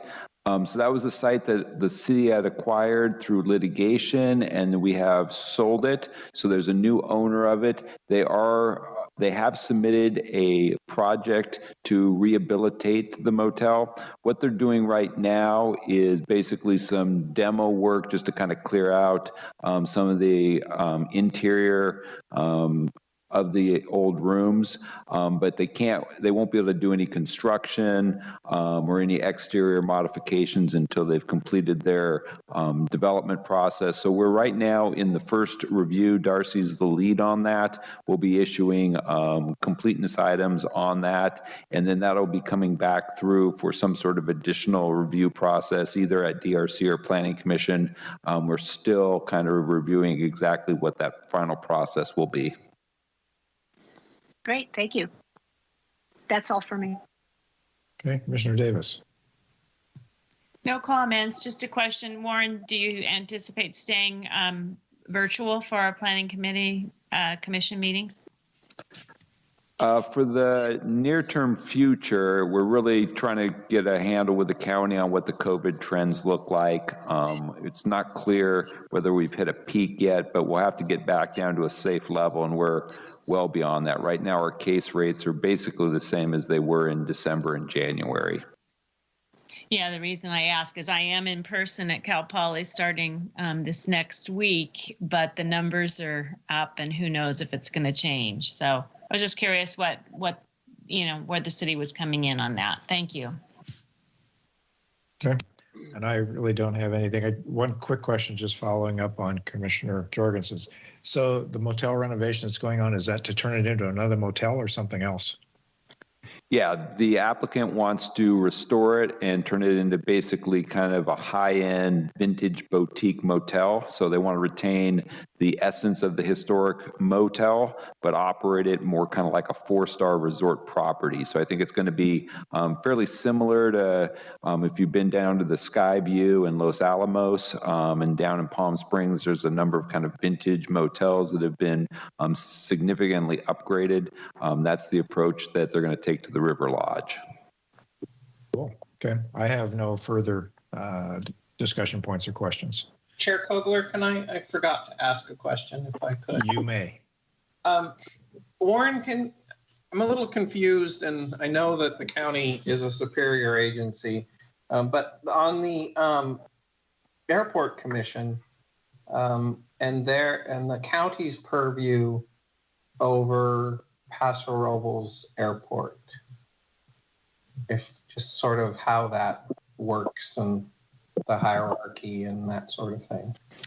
Yeah, so we sent out some informational item to the commission that the San Luis Obispo County Airport Commission will be reviewing the landing project, which is the boys' school reuse.